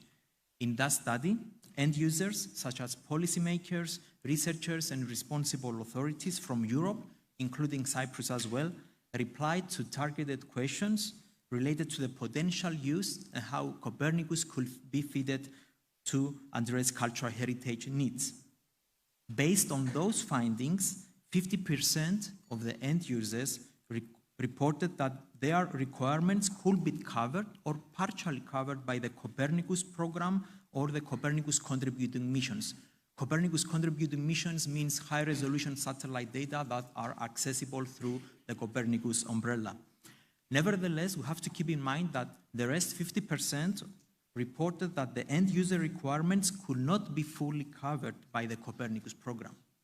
So, on one hand, we have The space ICT component and the experts in this field focus on Earth observation and the technological evolution of the Copernicus program. And on the other hand, we have the potential end users that could benefit from space-based applications. Several reports have argued the need to increase the awareness level and to promote the potential benefits from space-based applications, and this could be done through targeted, jointly designed applications. Today, we can see an increased number of applications for cultural heritage, especially for heritage monitoring and management. This has been strongly motivated by the freely and open data policy of the European Copernicus program. At the same time, we have seen recent developments in the domain of image processing, such as big data cloud platforms and artificial intelligence image processing methods. But again, we have to admit that this technological shift remains in a scientific and theoretical sphere, at least in Cyprus, and much more is needed to have seamless applications and implementations by national bodies and responsible authorities for heritage applications. Now, concerning the disaster risk management cycle, we can see a significant overlap between potential use of satellite datasets, including Copernicus satellites, for supporting the different phases of the disaster risk management cycle, as these have been reported by the international bodies like UNESCO and Nicosia. In a recently published study, we have reported in detail the potential contribution of Earth observation, which includes satellites and low-altitude systems, for each step of the disaster risk management cycle, related either to the preparedness, response, recovery, or mitigation actions. Of course, the already existing 6 thematic Copernicus-based services can partially cover some aspects of the disaster risk management cycle for cultural heritage. We mustn't forget some fundamental basic properties that satellite observation provides.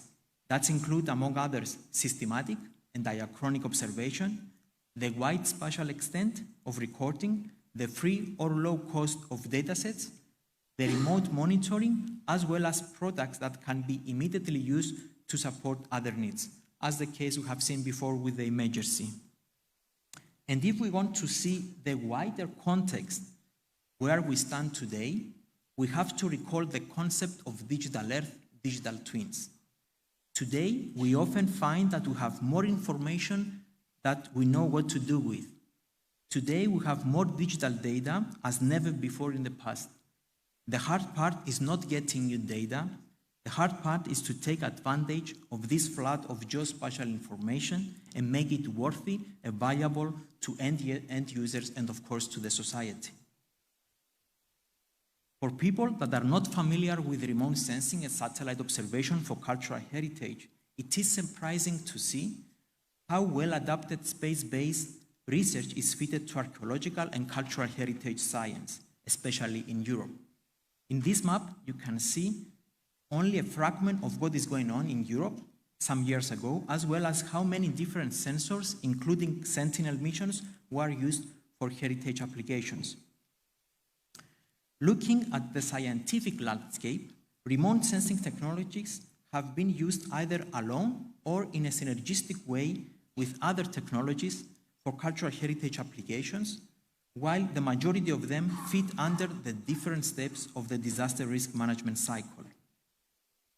Now, very briefly, I will present you some applications related to the disaster risk management cycle carried out by team members of the Earth Observation Cultural Heritage Lab established at the Cyprus University of Technology.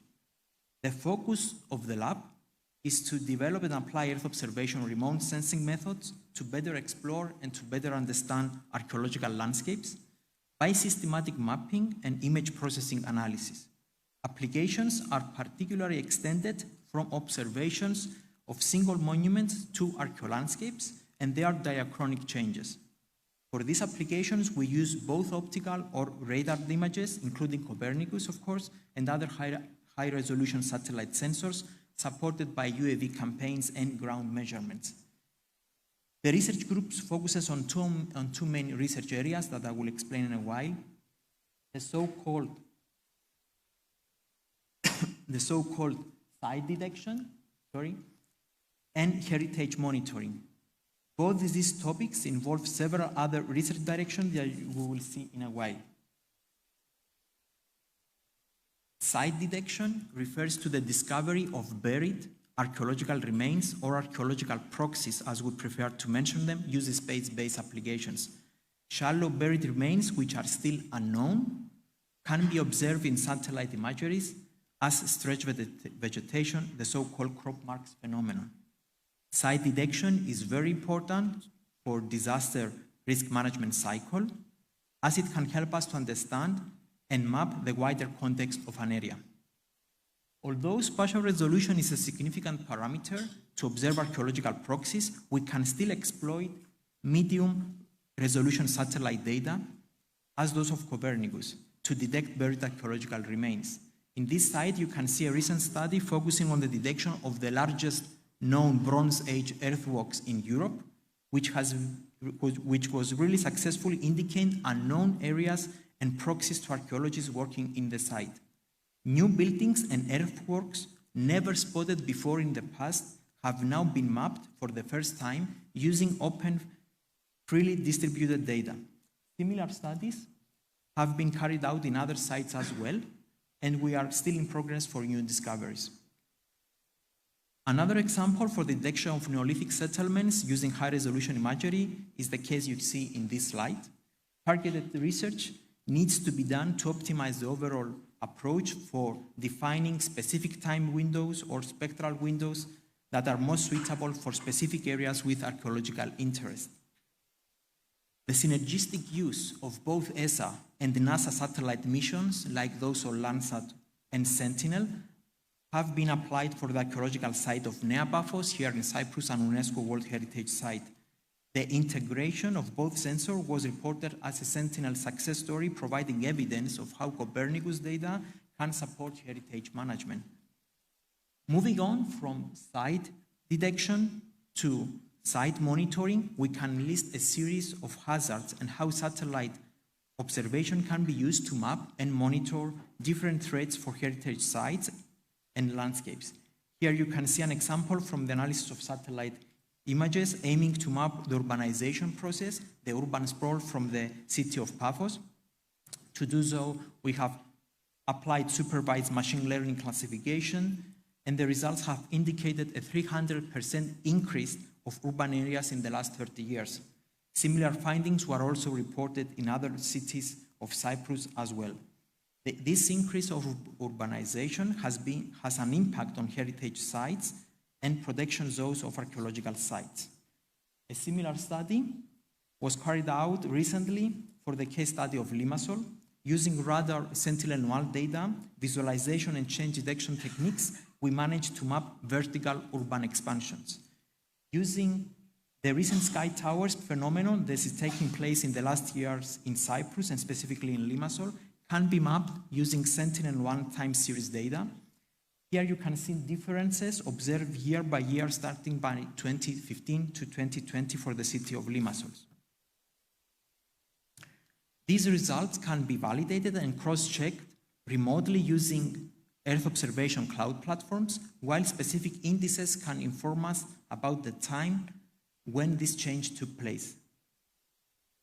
The results show areas that have significant change in the last 5 years. In practice, the map provides changes in the VV and the VH polarization of the Sentinel-1 sensor for the period 2015 to 2020.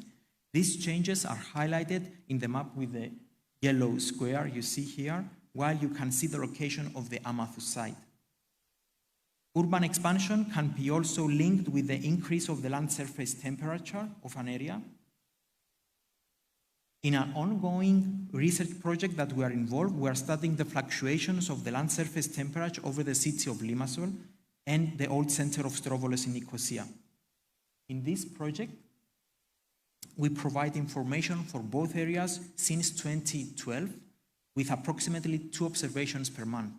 This multi-temporal analysis is linked with the traditional buildings and their environment And this information is now transferred into a historical building information modeling online platform, an HBIM, that will be used by the local authorities.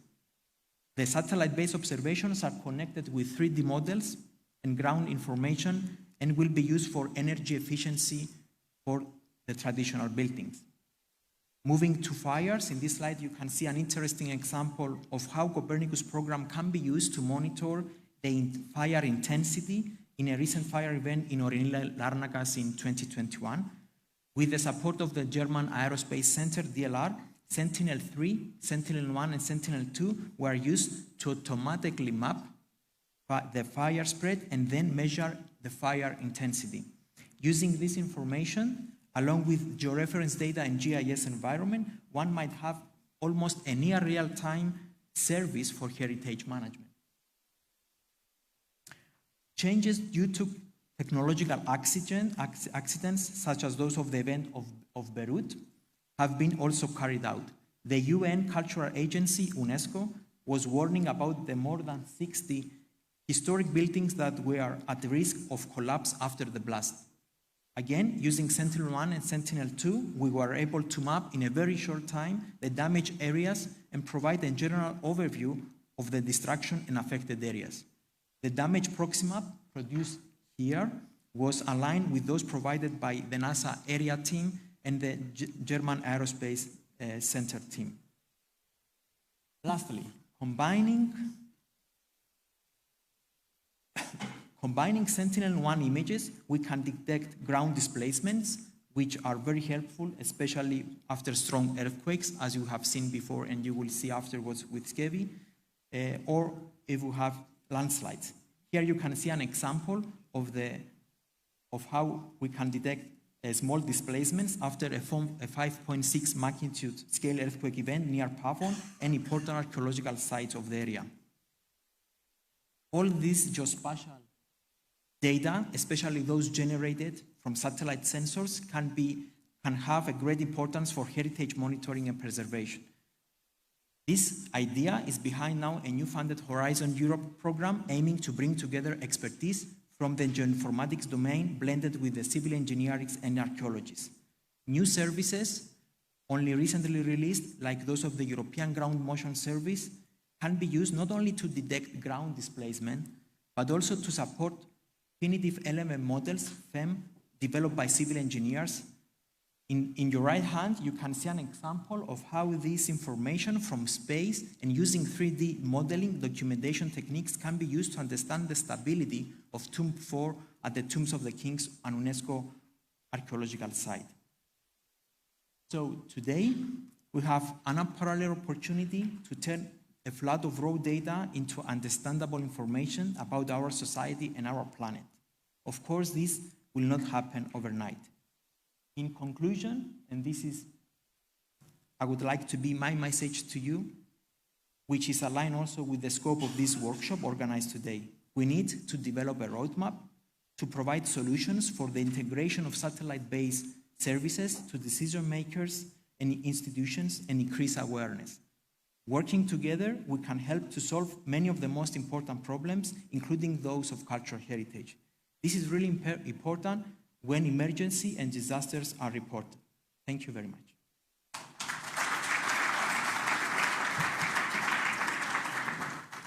Thank you very much indeed, Athos, for bringing all those examples of what you're doing to preserve our cultural heritage here in Cyprus.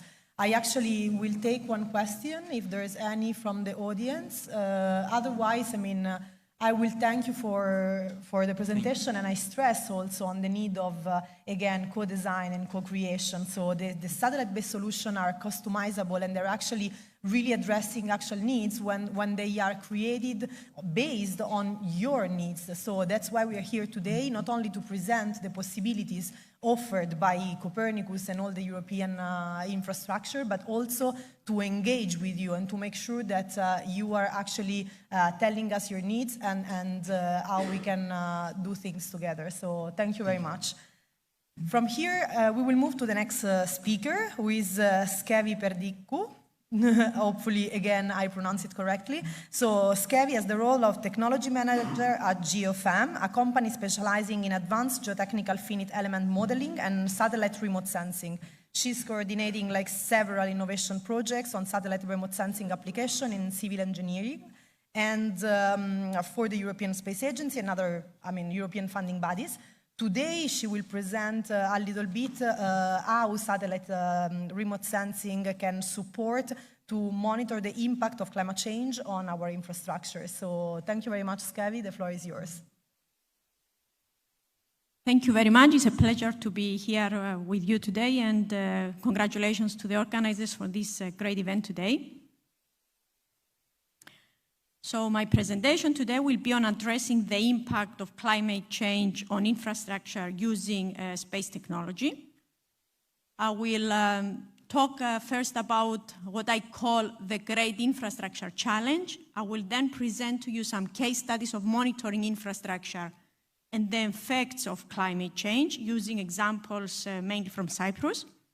And then I will talk a little bit about how we incorporate the space-derived data with artificial intelligence and other data from different sources in order to develop susceptibility assessment to different types of geohazards, and how this is very useful for climate change and also for a reduction of carbon footprint. First, a few words about our company. The company was established in 2007 to offer services in three main areas, in geotechnical engineering, in satellite remote sensing, and in GIS. And at the beginning, when people look at these three areas, they seem very different, but actually they are not, because we use our expertise in civil and geotechnical engineering and in satellite remote sensing, because we have this understanding of the behavior of the ground and the infrastructure, enables us a better understanding and interpretation of the satellite-derived information. Before this, I'll say that as a company, we do a lot of projects that allows us to develop innovative products, mainly through either European Space Agency projects or European-funded projects, or projects from the Research and Innovation Foundation in Cyprus. And also a lot of commercial projects, mainly for monitoring infrastructure in either in the US, South Africa, or Europe. So what is the Great Infrastructure Challenge? The infrastructure globally is aging, with most of it being more than 50 or even 70 years old. We have heavier use of the infrastructure than ever before. And also, due to the increase of global population, we have settlement of population in hazardous areas many times. We have climate change that is causing an increase in the occurrence of geohazards. We have not only geohazards, we have flooding events, we have landslides, and all these are damaging our infrastructure today. And we have declining budgets of the managing agencies. On top of that, we have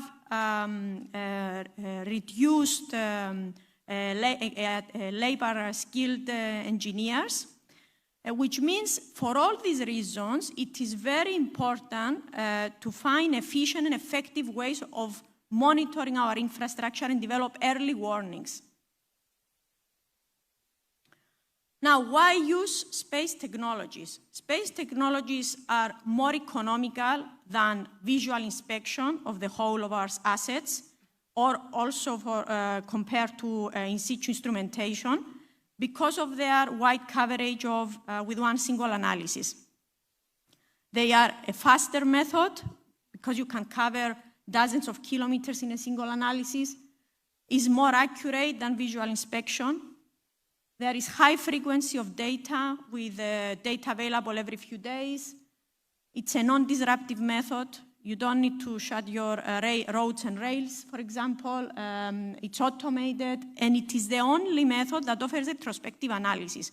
And this is a very important information, because if you have historic information, it means you can detect the trends and you can know today what has been happening to your asset and take action before even the problem becomes visual to the human eye.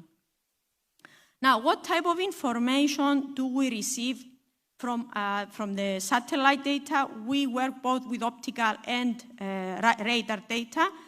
We use, I'm going to present here some examples from the radar data we use. We use SAR data, and we extract information regarding the amplitude and the phase difference. And the amplitude, we have developed algorithms to associate the amplitude with moisture of the ground. And the phase difference is used for measuring the displacement. Now some applications. This is, I'm going to talk about Byssouri as well, like the previous speakers. This is what are called the original or old landslide in the center of Byssouri. So, and how this is related to climate change. This landslide was triggered during the winter of 2001-2002.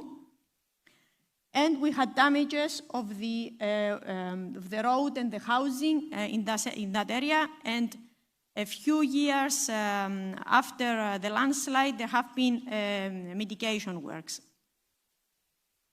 What we can see here, this is the IGIS platform. It's an infrastructure asset management platform we have developed, which enables the users to obtain data of their assets near real time. So what we can see here is for that landslide, it shows here in green are the areas that are stable, and in yellow, orange, and red colors are the position of the points that have increased movements. So this is the old landslide that I just showed you, and what we can see is that we can see an increased movement outside the landslide, where you can see the orange and red dots. So in the example here, you can see the extraction of displacement data in a table format, in a graphical format. For example, this point here, it's been moving with 6 millimeters per year. You can see the blue dot here, and also another point to the north that is stable. So what information we can get from this data near real time is that the extent of the problem, we can see the magnitude of the problem, and it is very important because we might not even be able to see the cracks on the buildings, but we know how this problem extends into different zones. And all this is in a very secure way. You can enter the platform and see your asset. Now I will show some slides from the Limnes. This is another landslide, a well-known case in Byssouri. This was triggered later on during the winter 2012, I believe. 2012-2013, and this is associated exactly with the climate change because most landslides are triggered from rainfall. So it's very important, as I said, to be able to react quickly and identify the landslides that have been triggered due to rainfall events, which is more important due to climate change these days. So I will show some of the results. What we can see here is the horizontal displacement using data between March 2016 to March 2018. With blue color, we can see strong movements in excess of 190 millimeters over that period. And we can see very high movements, horizontal movements around the center of the landslide. And this is another, a bit more recent analysis using Sentinel-1 data showing the line of sight displacements between June 2017 to December 2019. We have used a more advanced technique than the PS here, a distributed scatter technique, to enable us to get data within the landslide. which enables to also see the acceleration and the non-uniform displacements. And again, you can see movements in all the landslide, in all the area, with strongest movements shown in the center, shown in blue. And this is in agreement also with published work by Herne et al. In 2018, which shows a faster rate of movement confining the central part of the slope. Now we'll show another example. Here is an example of how you can monitor assets like the dams.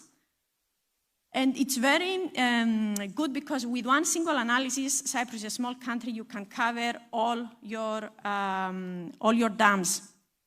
And why is it important to do that? It's important because there are a lot of landslides in Cyprus. So we need to know if any of these landslides are triggered to affect our dams. Also, being in a seismic zone, it's important to make sure that our dams are in good condition. What we can see here in red are the points with faster movement. This is the red points are concentrated at the highest points along the dam, which is normal to expect higher movements there. And in no way I imply there is a problem here. It's quite normal to have some movements on dams, but it is also important to monitor them. So there's no problem with this specific dam, but it's interesting to see the detection of slow movement along the dam. And this is another example and how this is related to climate change. This is an example of movements in the Aglangia High School in Nicosia. So what we can see here, we can see these graphs showing up and down movements. And this is due to the occurrence of swelling clays in the area. Swelling clays is a particular type of clay that has a characteristic of showing uplift and subsidence. Uplift due to the rainfall and subsidence due to the dry season. So if we have droughts, then this might cause increased subsidence on the ground. If we have a winter with a lot of rain, you might expect to have a high uplift. So that's why it's very important, again, because these things are changing due to climate change, to be able to get this type of information about our infrastructure. And here I would like to show what we have been developing. We are using, as I said at the beginning, this satellite technology combined with other type of information and artificial intelligence to develop susceptibility assessment to different geohazards. So I showed displacement data. We also use soil moisture data derived from satellites combined with data from different other sources. And with AI, we have developed susceptibility assessment to landslides, sinkholes, and swelling clays. So this is a map showing the susceptibility to landslides. In red, you see areas with high susceptibility, orange, moderate susceptibility, yellow, low susceptibility. And this is very important, again, because these landslide inventories exist on government scale, but to update such a map, it takes years because it requires a lot of in situ work with conventional methods. Using satellite technology, we are able to update such maps with every season to be able to show which new landslides have been triggered. So in that way, you can move faster in doing any mitigation or works or taking any actions. And this work has been validated independently against the in situ, the conventional landslide inventory with agreement with more than 85%. So that is my presentation. I would like to thank you very much. If you would like to ask me any questions, please feel free either now or during the break. And this is my email address in case you want to contact us. Thank you very much. Thank you very much, Skevi, indeed, for the presentation. And for the sake of time, unfortunately, I will not ask this time if there's any question, and we will move forward to the next presenter. Thank you very much. But indeed, I invite everybody to, talk to Skevi during the break afterwards. And I will pass to, Dr. George Millis from the Phoebe Research and Innovation Ltd. So he's the Director of Innovation and Manager of the Phoebe Research and Innovation. He's a board member of the Cyprus Association of Research and Innovation Enterprises and participates in several committees to promote research and innovation. So I leave the floor to you, and well, the floor is yours. Thank you. Thank you very much, Annalise. And thanks for the introduction. It's always a problem being a tall person with these microphones. I hope you can hear me.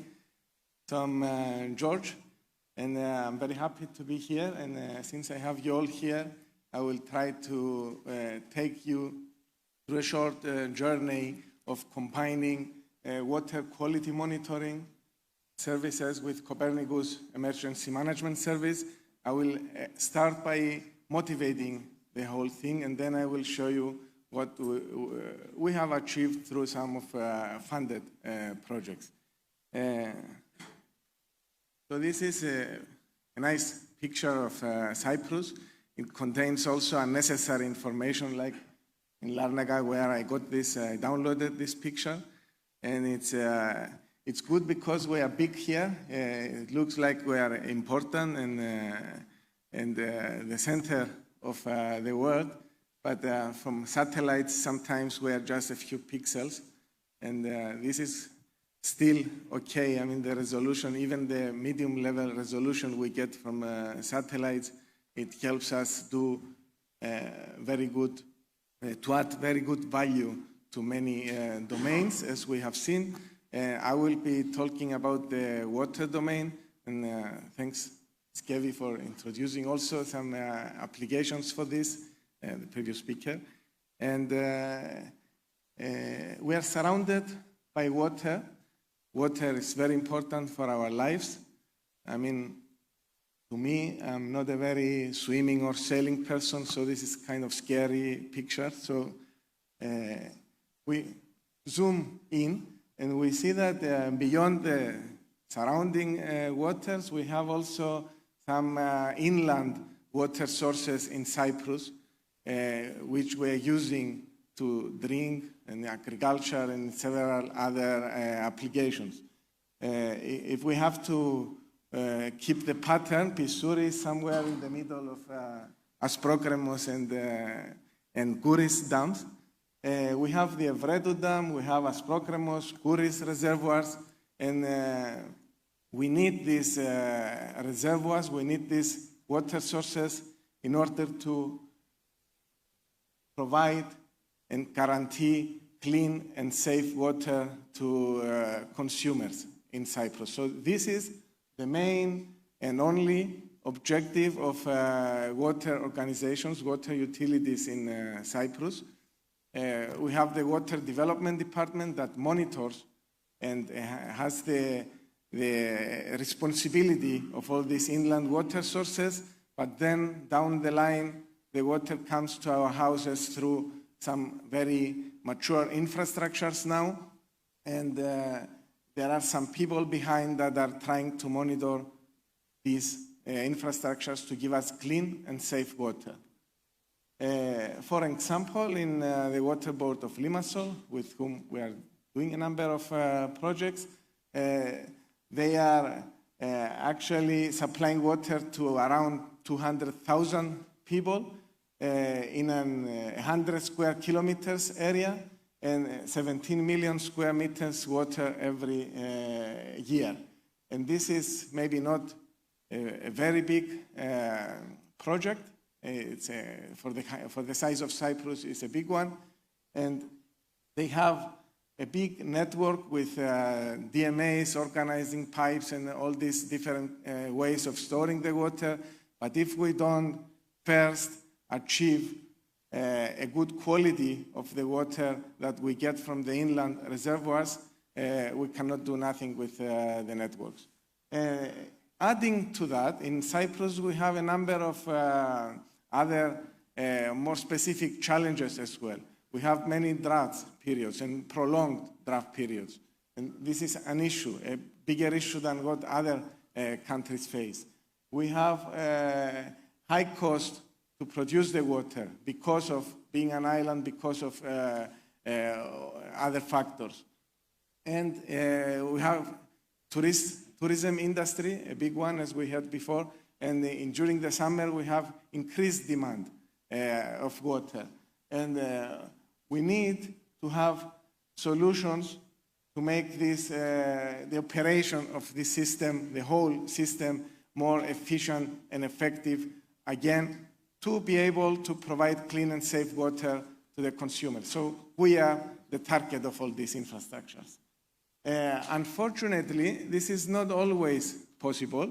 In the world, there are many cases where we fail because we have contaminations in the water we drink. There are earthquakes, natural phenomena in general. There are malicious attacks to the water sources and to the water networks. There are mistakes of people, of machines.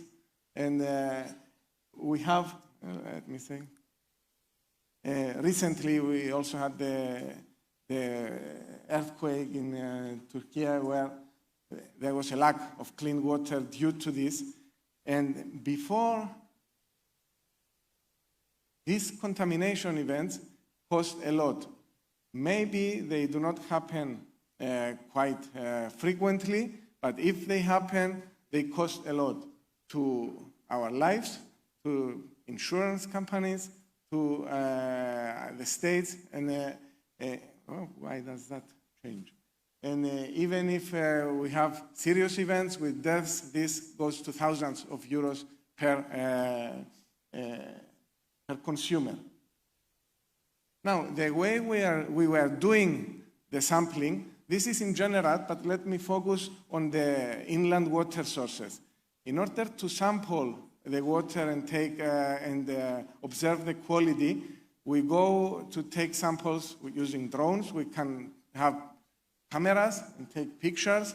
We can put in situ sensors and measure in specific locations. We can go every week, every month, every few months. This is the situation now in reality.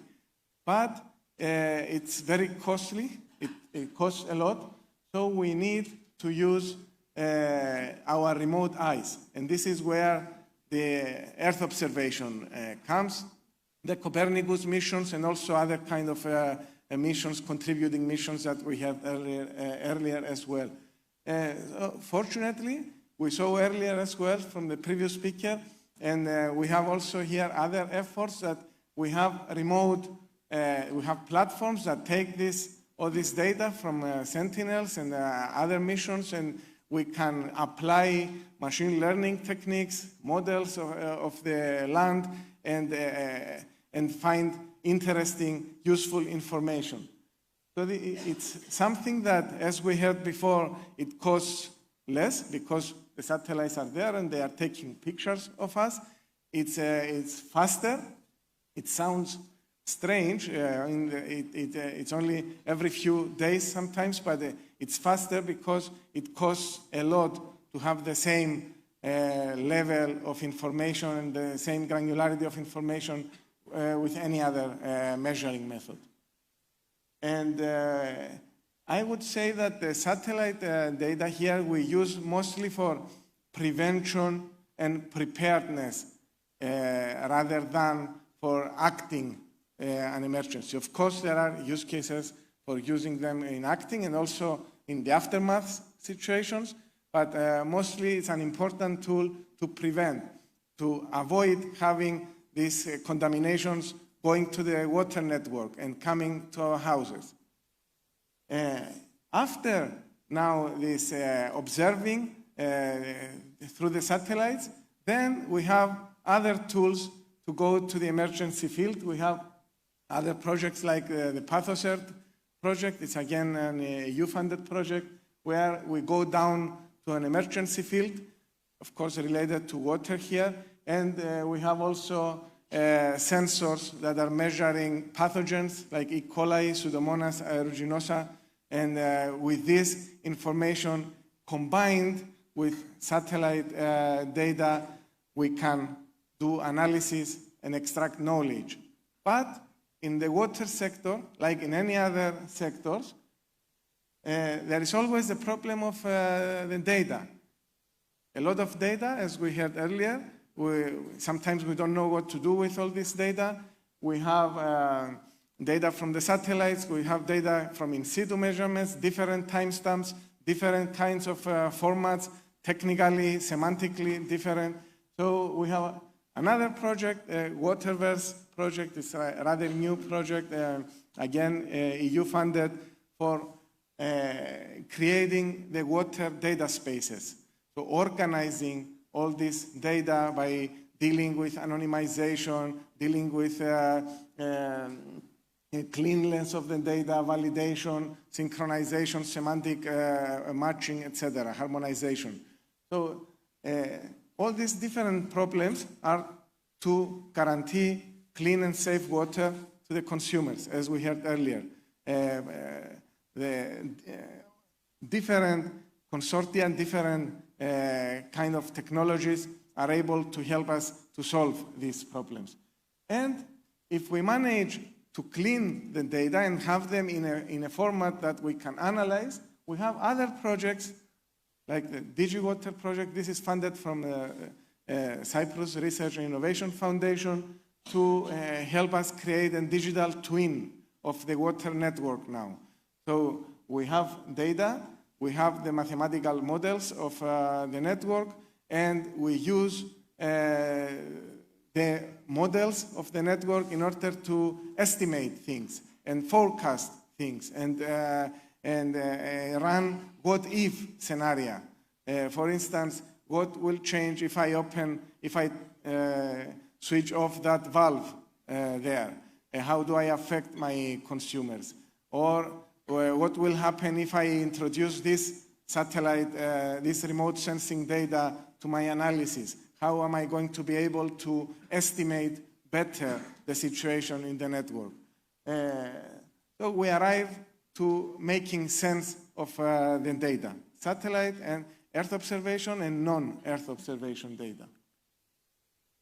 Going back now to linking the satellite data with the Copernicus Emergency Management Services, we have the WQMS project. It's a project that is completing. It's ending now in June. It has managed to develop a nice set of services within a platform. You will have the chance to see it if you want. And it develops services to analyze the data from the satellites, but at the same time, these services are developed in a way that can be integrated within the Copernicus Emergency Management Service, and this is something we are pursuing already. We are in contact with responsible people, and we hope that in the near future, people across the globe will be able to use this kind of services to monitor their inland water sources. So WQMS has developed a range of functionalities. All of them are dealing with the quality of the water, of the inland water sources with which we started. Detection of quality features, chlorophyll, turbidity of the water, etc. from the satellite data, detection of bloom events, algae bloom, detection of changes in the land water, in the points, the transition zones, detection of extreme events, oil spills, etc. And also we introduced the notion of crowdsourcing, collecting Twitter and also manual reporting to use in addition to the satellite data. And then this we make them available through map navigators, like the one that Skevi showed before, through catalogs, through APIs with which the water utilities and the water development department here in Cyprus can integrate and use in their own decision support systems. And this is a key aspect of these technologies. And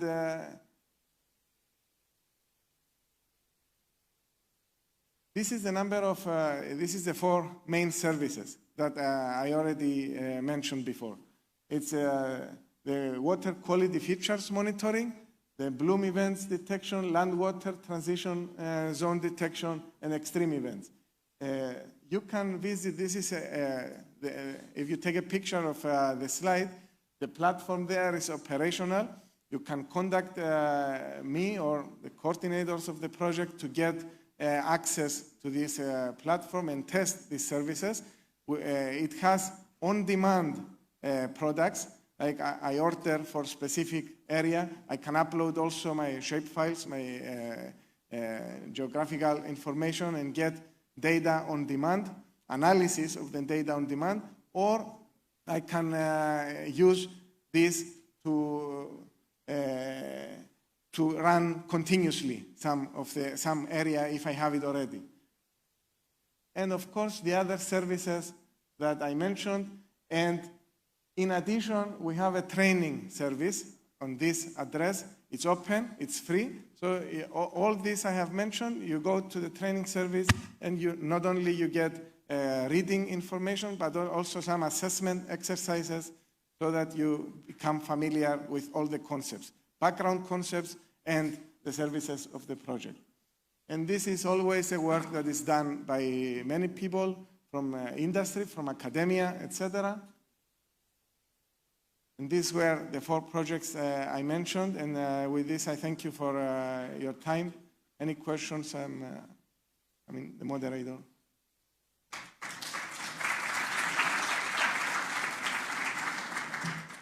Thank you very much, George, for the presentation. And again, like as I did previously, I invite everybody to talk to George later during the break. So, I mean, he's, thank you, happy and available to take questions. So we move to our last presentation for this panel, and it's provided by Major Iakovos Stylianidis, who is connected remotely with us. He is currently the head of the COSPAS, the SARSAT Cyprus Mission Control Center, and Xenon Coordination Center, director of the National Joint Rescue Coordination Center. So it's basically where today the search and rescue exercise was done. So, Major Stylianidis, are you with us? Can you hear us? Yes, good day to everyone. I would need just 1 minute to share my screen. Yes, please. Perfect. We can see your presentation. It's okay. Thank you very much. Thank you. The floor is yours. You can start. Thank you.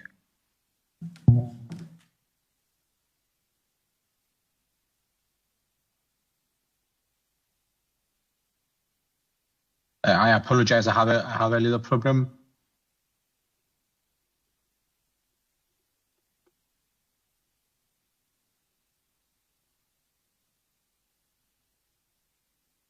Okay. So Justice EU was established in 1995 with the primary mission to organize the SAR system of the Republic and command, control, and coordinate SAR operations with its own area of responsibility in order to locate and rescue people in distress as a result of naval or aircraft accidents.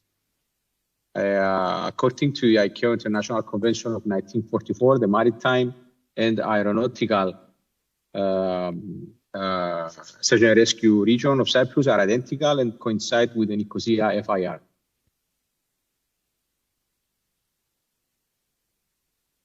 The Justice Commander falls directly under the Ministry of Defense, while under his command operate on a 24/7 basis the SAR Operation Center of the JRCC, the Xenon Coordination Center, the Cyprus Coastal Station, the SAR Training Center, and the Cyprus Mission Control Center of COSPA SARSA.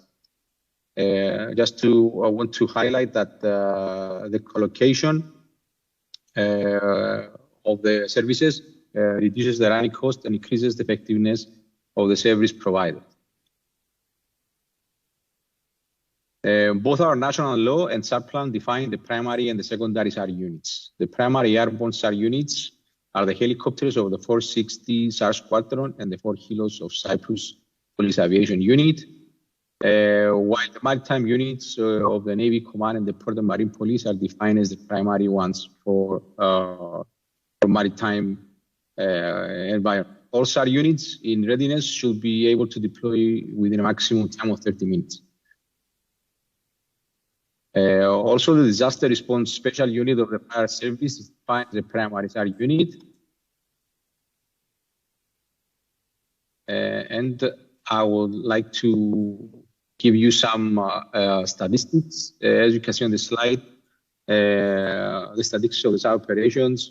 We have an overall of 6,563 incidents since 1995 that resulted in 1,034 operations and to the rescue of 4,239 people up to today. Under the JRCC command lies also the Xenon Crisis Coordination Center, as mentioned before, which was established in 2016 as a result of the lessons learned of the Lebanon evacuation in 2006. With the establishment of Xenon, the Republic of Cyprus fulfilled the crucial goal of creating a crisis coordination center able to function as a complete system of surveillance, identification, prevention, and controlling the area of responsibility of the Republic.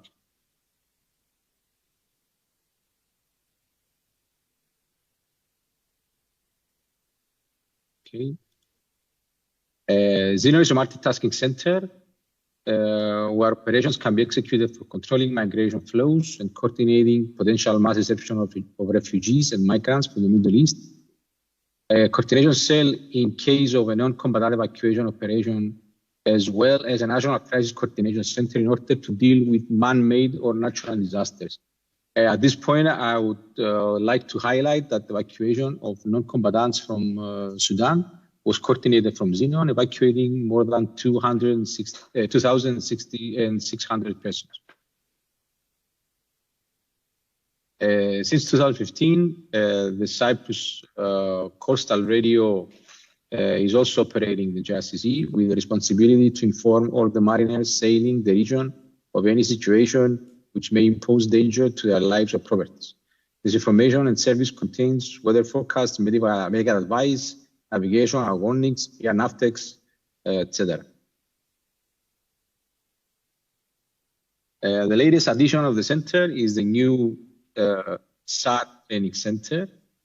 The JRCC acknowledged the lack of a certified SAR Training Center not only on a national level but also internationally, and proceeded in cooperation with the Civil Aviation Academy to the establishment of one high-tech center with dedicated SAR simulators, aiming to provide certified SAR training courses with the support of ICAO.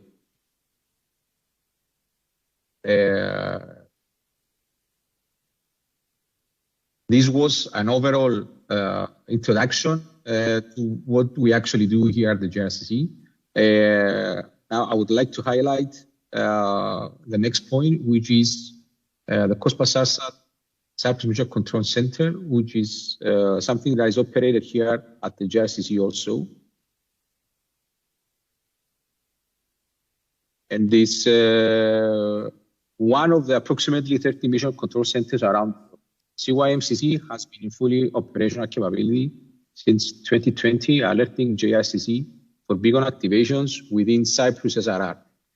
The CYMCC operates as an element of the COSPA SARSA system, of which you can see the flow of information on the screen. The main flow starts with a beacon activation, as you can see in number 1, which broadcasts a signal, a distress signal, and which is relayed by the satellites down to Earth, picked up by the local user terminal, which are ground stations, and forwarded to the associated mission control center. And the mission control center is responsible to distribute the alerts to the competent RCC, as we will see next on the short video that we have.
I apologize for not having audio, but I believe you understood exactly what is going on. Here, along with the CYMCC, the SAR Galileo satellite Earth station, the Larnaca Meolud, is called, is also monitored by the GRCC in cooperation with the European Union. The station tracks medium Earth orbit satellites and is one of the 4 EU stations located in Spitsbergen, Maspalomas, and La Reunion Islands in the Indian Ocean. Here you can see a photo of the Meolud, and you can see the 4 antennas that track 4 different medium Earth satellites at each time.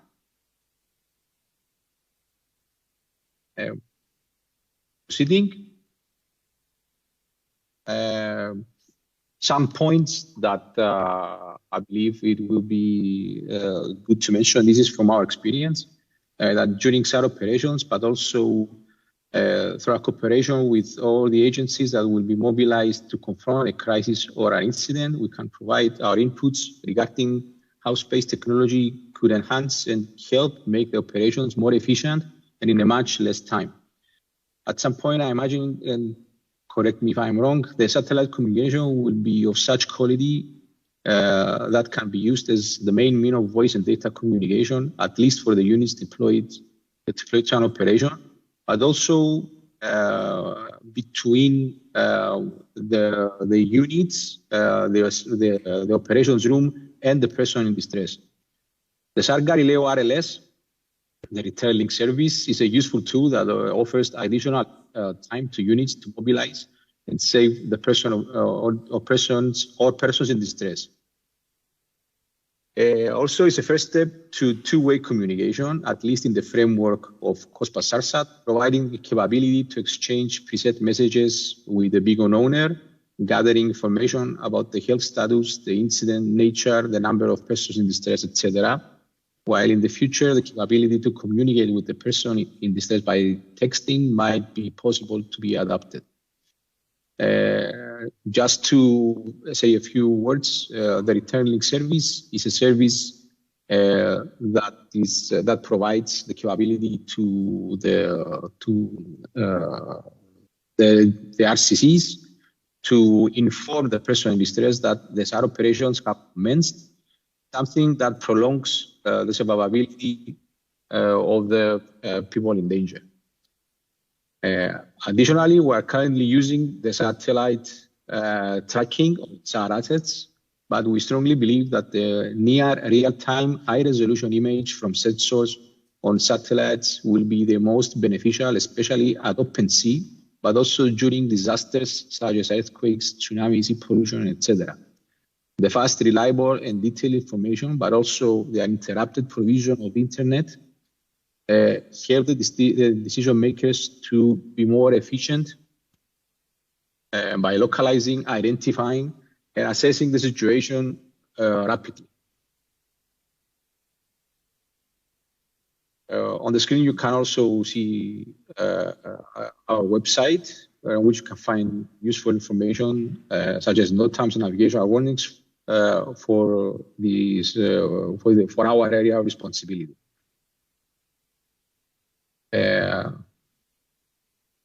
Thank you very much for your time.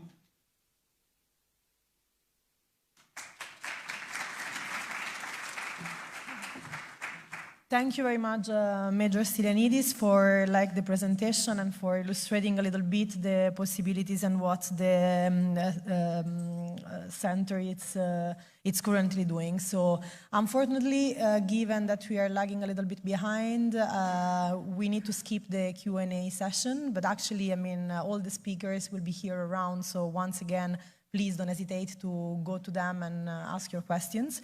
So now I will give 10 minutes time for a coffee break. So actually everybody can indeed take a little bit of fresh air. We will be back in 10 minutes. Thank you.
Να παρακαλέσω σιγά σιγά να καθίσουμε όλοι στις καρέκλες μας για να ξεκινήσουμε.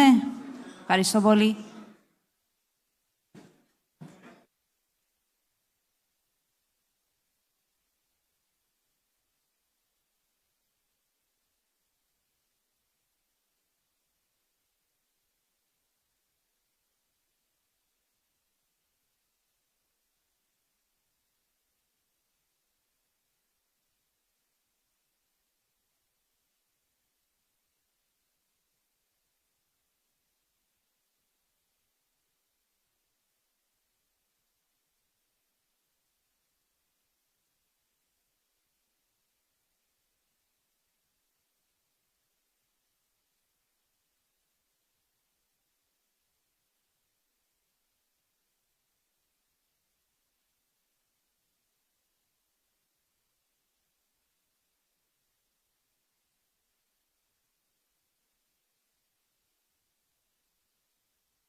Hello. So we are ending up to our last part of the workshop.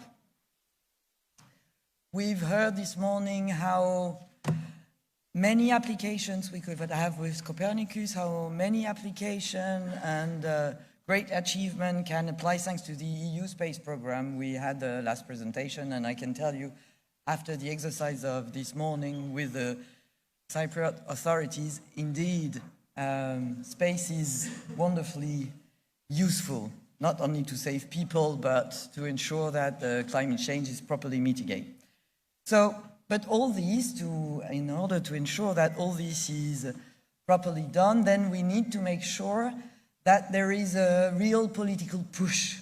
And for this real political push, that's why we had the pleasure of we were supposed to welcome the Deputy Minister for Research, Innovation and Digital Policy, Mr. Haji Zacharias, but unfortunately he's been called to the House of the Parliament. So he's been nicely and professionally replaced by Mr. Komodromos, who's Director of the Department of Electronic Communications. Please.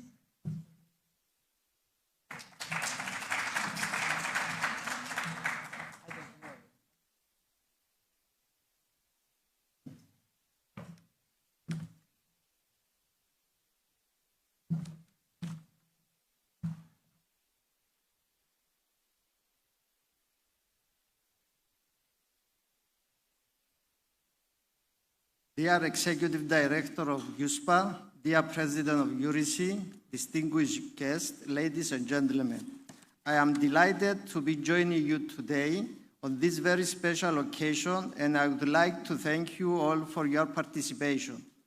A warm welcome to our guests from abroad, and congratulations to the organizers for this important undertaking, focused on satellite-based services for disaster risk management, which are directly linked to a number of areas of interest of the EU Galileo, Copernicus, and GovSatcom systems. In recent years, Europe faced the consequences of several natural hazards resulting in human and economic losses. Extreme weather events due to climate change will only increase in the future. The rapid growth in the use of satellite applications has the potential to mitigate the impact of climate change and related hazards. Earth observations, global navigation satellite systems, and satellite communications all support crucial phases of disaster risk management, from prevention and preparedness to response and recovery. Dear friends, investing in space means investing in present and in the future. Space is considered a vital driver of innovation, growth, and competitiveness, and a key enabler for accelerating the twin digital and green transition and advancing social prosperity. The huge amounts of information provided by Earth observation satellite systems can be used in a variety of areas, and one of these is the disaster risk management addressed today in this workshop. As the 21st century gets further underway, ladies and gentlemen, the space economy and the impact of space activities upon the welfare of humanity are growing and evolving. In fact, the space economy is one of the fastest growing sectors, and according to the Space Foundation, space activity is expected to grow to $634 billion by 2026 from $175 billion in 2005, and eventually become the first economy that will reach the $1 trillion. In this new reality, Cyprus, although small in size, aims to be part of the space revolution, scaling up activities, advancing sharing goals, and paving the way for a sustainable and resilient future. To this end, we have taken a number of steps, such as formulating our national space strategy and developing our national space law to authorize and supervise space activities. In addition, the government supports the creation of a space business incubation center and a local space cluster, while also placing great emphasis on capacity building and space awareness activities. Enhancing our cooperation with the European Space Agency has been crucial to achieving our goals. In the context of the new cooperation agreement with ESA, we have increased our subscription to 2.6 million per year to accelerate the capacity build-up of our industry, thus transitioning earlier to associate membership. Attracting considerable investment, Cyprus has created a growing satellite network, capitalizing on its geostrategic location and aspiring to become a regional telecommunication hub. Our country developed a simple, flexible, and competitive licensing model. As a result, we granted 8 authorizations, resulting in 3 satellites in operation, including Eutelsat.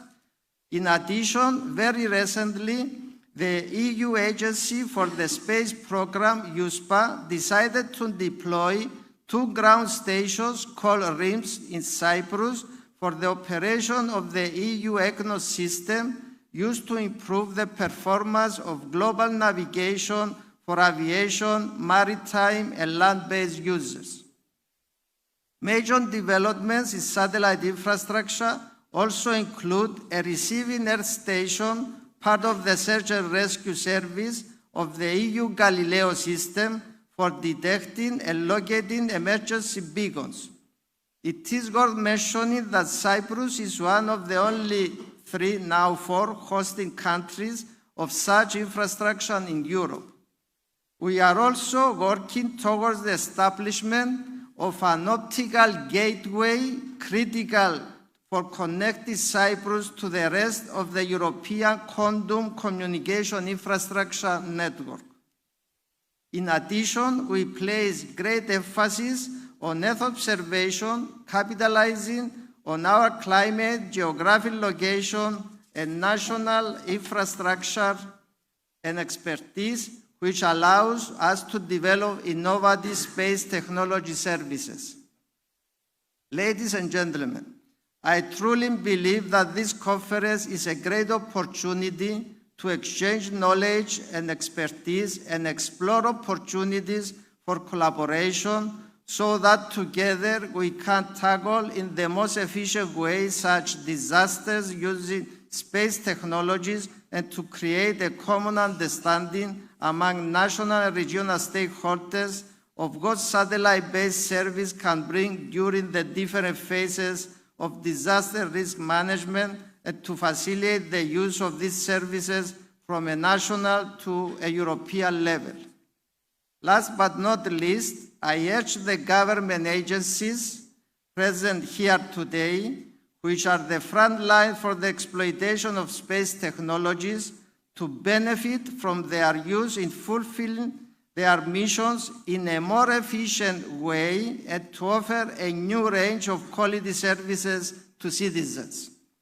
For the above reasons, the government agencies must have an active role in this effort to promote and exploit space applications and act as a first customer of such services in order to further develop as a space-faring nation, promote security to our citizens, and fulfill our national goals. Once again, thank you for honoring us with your presence, and I wish you all productive deliberation. Thanks a lot for your attention.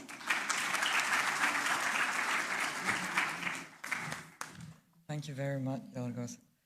Thank you very much. So, indeed, as it has been said previously, the EU components are quite useful and are used not only because we are financing 100% of Galileo or 75% of Copernicus, but also because this is the opportunity altogether to have the same kind of system within the EU. So that's why the Director General of DG DEFIS in charge of space within the European Commission wanted to be with us. Unfortunately, cannot be physically here, but let's listen to him for a few words, please.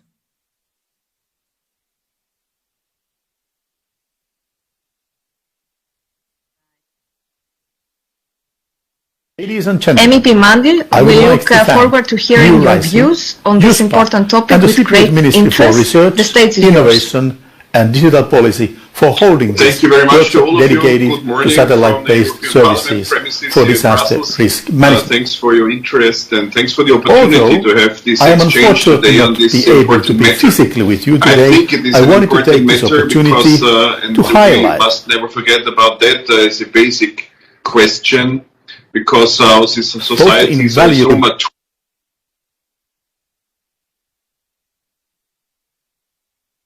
of satellite technologies, of course, supported as we are at this stage.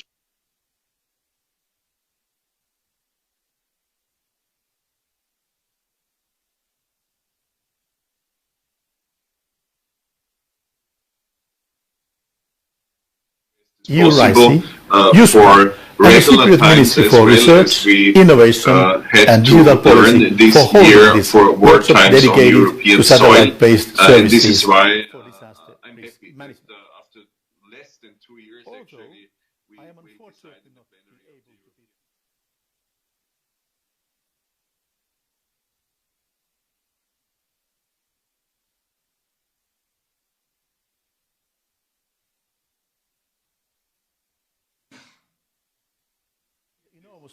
regards of satellite in the first technologies place to supported physical by the EU infrastructure. space program. We also have the NIS2 directive in place, which regards to digital infrastructure. And both. All right, so it seems there is an issue there. So instead of waiting, I'm proposing that we're going to the next speaker, who's Rodrigo da Costa. He's the Executive Director of the EU Space Program Agency.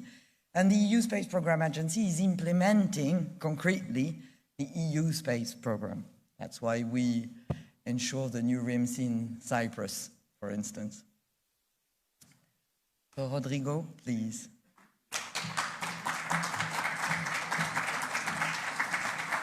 So thank you very much, and good afternoon in the meantime also from my side. It's really a pleasure to be here while the slides go up.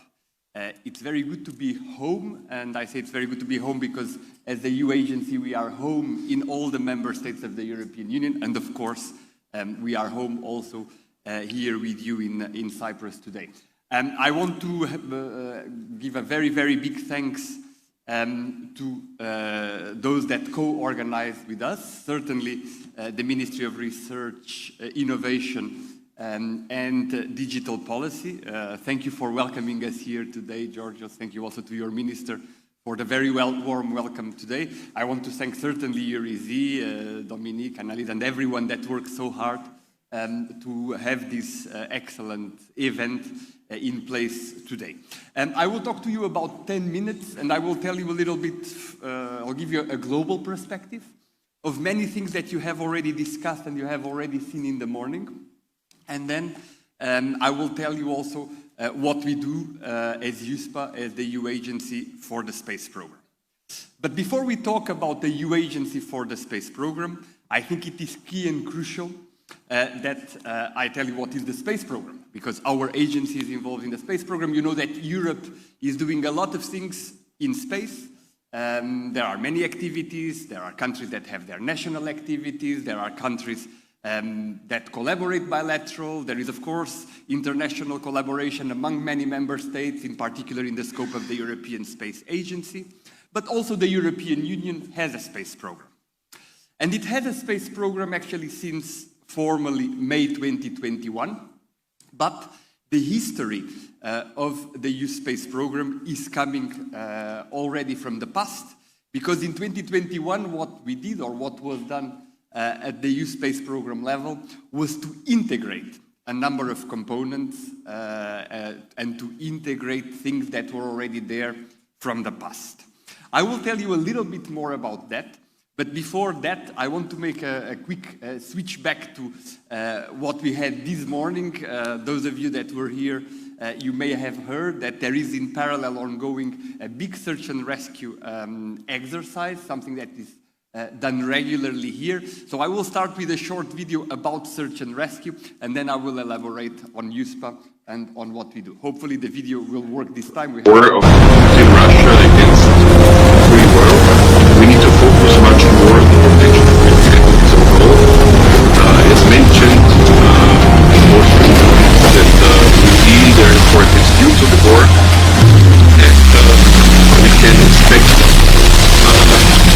hybrid warfare to be waged against us to best which has been waged against us already for February 24.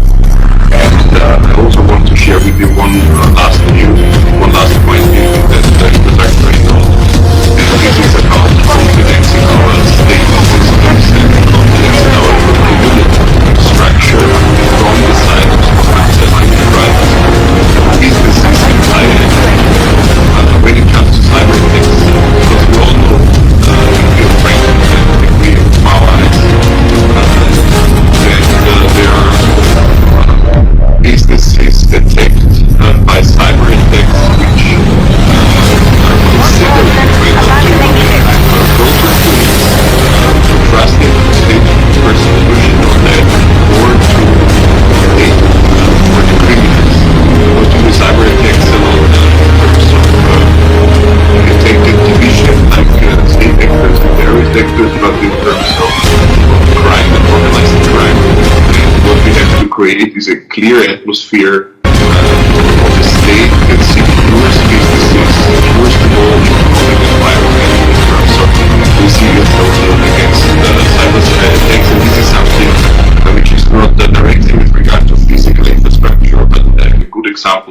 the interconnection between the two legislative fields in order to protect infrastructure in its entirety. These are a few thoughts from my side. Thank you again for this opportunity, and I look forward. Using, in general, search and rescue COSPA SARSAT, but also based on Galileo satellites. We've heard before more than 4,000 only here from Larnaca, and of course, Europe-wide, worldwide, many more. A wonderful picture of Cyprus to start, and let me pick up where I was just before to tell you about the EUSpace program. So many components, many things that are there since a long time, but brought together in May 2021. We have EGNOS. EGNOS is our augmentation system, regional coverage. We say regional because it covers basically the European area.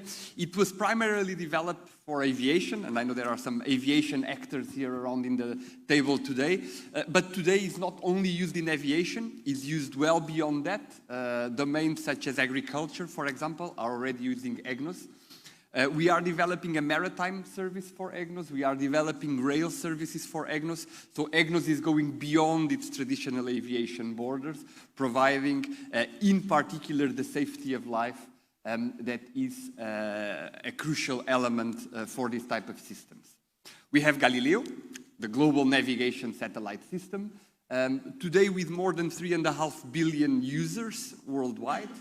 If you have a modern mobile phone, if you have a wearable like a watch for sports, but also in your car or in many other aspects of our daily life, Galileo will be there. You may not notice it, but probably when you came here, if you used a common app in your mobile phone, you actually used Galileo to navigate here. We have Copernicus. We have heard a lot of Copernicus about Copernicus this morning. A lot of data that is being created from our Earth, that allows us to understand better what is happening, but allows us as well to start looking into the future and make predictions. And then other elements, governmental satellite communications, key for EU governments to have the capability of communicating securely among and within their organizations. Space situational awareness, a very hot topic as you all know, with many components to it, but in particular understanding what is happening in space around our assets, for example. And then a number of other areas such as research and innovation, support to entrepreneurship, etc., etc. All this is the EUSpace program, and in all this comes our agency, the EUSpace Program Agency. By the way, before that, one point I did not mention in the previous slide is the creation of a new regulation, the creation of IRIS², the infrastructure for resilience, interconnectivity, and security by satellite. This is a new program. It is just appearing. It's not even 2 months old, to provide connectivity, of course, in addition to the secure communication capability of GovSatcom. Now, as I was saying, as an agency, we are moving in the domain of the space program, and basically, to explain it very simply, we are doing 3 things. We are exploiting the systems, we are securing the systems, and we are fostering the use of data. So we are fostering the market uptake. Starting with the exploitation is basically to operate the systems. We operate Galileo, we operate EGNOS. By the way, you see here 2 pictures here from Cyprus, from our 2 RIM sites that are right now being built. One to be ready in 2023, another one to be ready in 2025. So there is EUSpace physically here, but there is more than that, because we also have the Meolutz. It's a SAR facility installed here, installed in Larnaca, very important for the coverage of all the Eastern Mediterranean. So there is EUSpace physically present in Cyprus on all the upstream and the operations part. We are doing as well the development of GovSatcom. We are right now purchasing the hub that will allow connectivity. We are preparing the program I've just mentioned, working with the Commission, working with ESA to prepare IRIS², and we will become the front desk of SST, Space Surveillance and Tracking, from the 1st of July onwards. So in this angle, this is actually a very service provision-oriented agency. So we are looking for the provision of services and exploiting the systems. Second element of key importance is security. We look at security from two angles. First, we secure the assets. So we need to make sure that our assets, Galileo assets, EGNOS assets, Space Program X assets are secure. So we accredit those assets, working with the member states, we monitor their security, etc., etc. Second, at least equally important, is we foster the use and we support the use of space data, space services for security-related applications. We are a governmental service provider, so we are providing services, space services for governments. Right now, very much focused on Galileo, the public regulated service of PRS. As I said, we are developing GovSatcom. Our role in Iris Square will go also into this domain. We are starting to think about things such as a Copernicus governmental service. So clearly, how can we bring space not only to the general economy and to everyone, but also to the governmental users? And last but not least, we foster the market uptake. I mean, we are talking about a huge investment. If you look at the current financial perspective, so in the period 21 to 28, the European Union is investing around a little bit more than 17 billion euro in space. It's a lot. 17 billion euro is a lot. Now, we need to make sure that those 17 billion euro transform into real benefits, so that make sure that the data, the services, those that are provided by Galileo, by EGNOS, the commercial use of Copernicus, but also GovSatcom and IRIS2, transform into real benefits and transform into real applications. So we are working with many, eventually also some of you, in developing new applications. We support established companies, large companies, research institutions through the Horizon program. We work with entrepreneurs, we work with startups through the Cassini program in order to create the applications and the capacity to use space data and services to solve the problems, the challenges of many businesses. And we look also where space brings an advantage. And for this, we have our market report.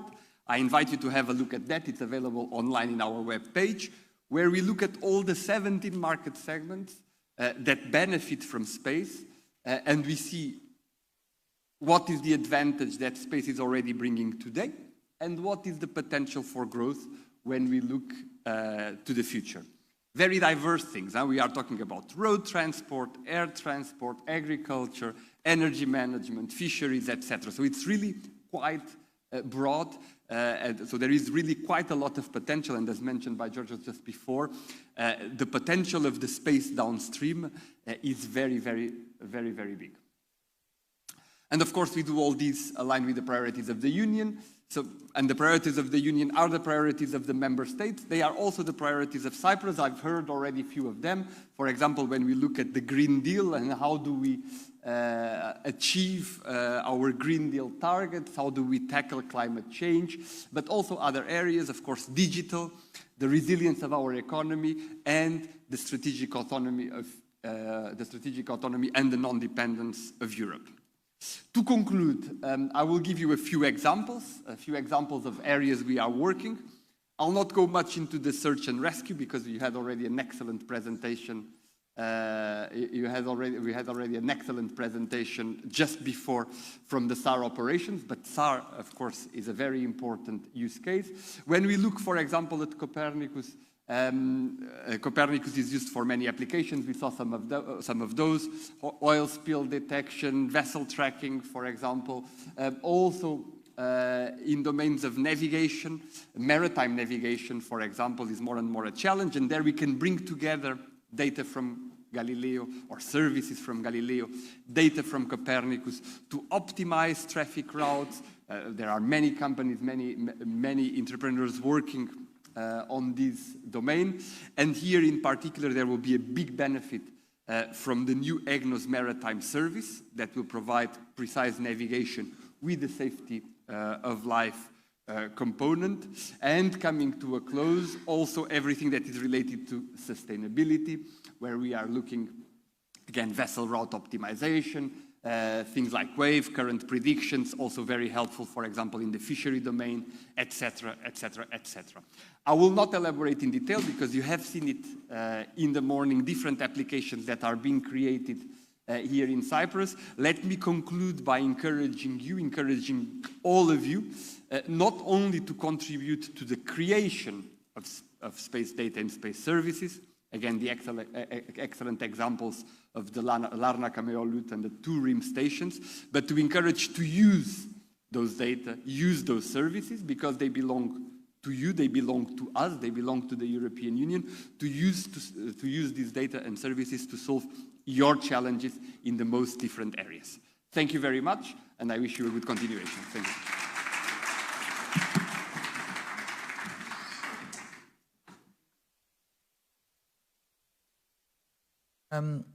Just to give you an idea, the market report, already 200,000 downloads, so you won't be alone if you download it from our website. Let's have another try with our DG of DG Defi from the Commission, please.